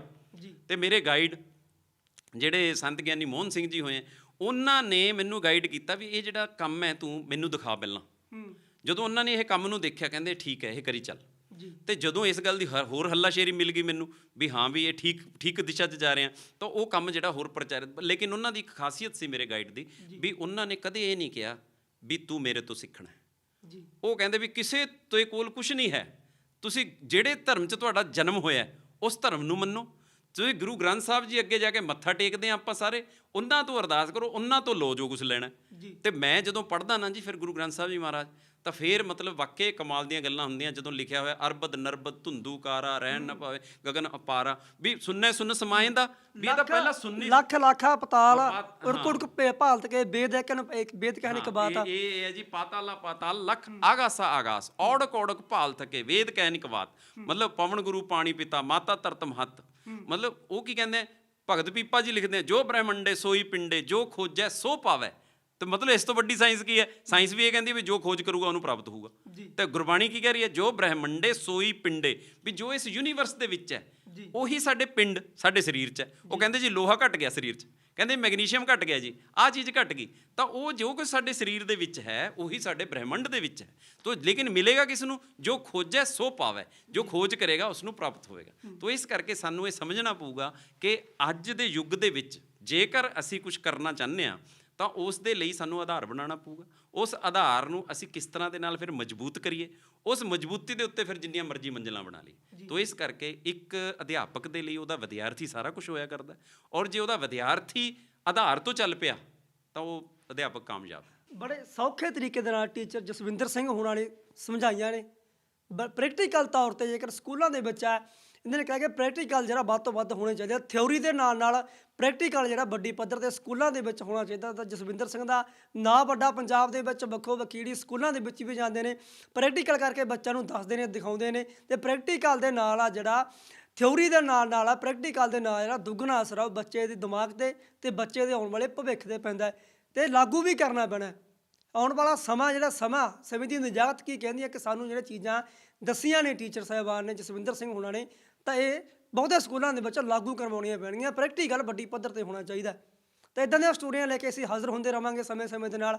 ਮੈਂ ਸਿਮਰਜੀਤ ਦਾ ਕੈਮਰਾਮੈਨ ਗੁਰਪ੍ਰੀਤ ਦੇ ਨਾਲ ਜੁੜੇ ਰਹੋ RMB ਟੈਲੀਵਿਜ਼ਨ ਦੇ ਨਾਲ। ਧੰਨਵਾਦ।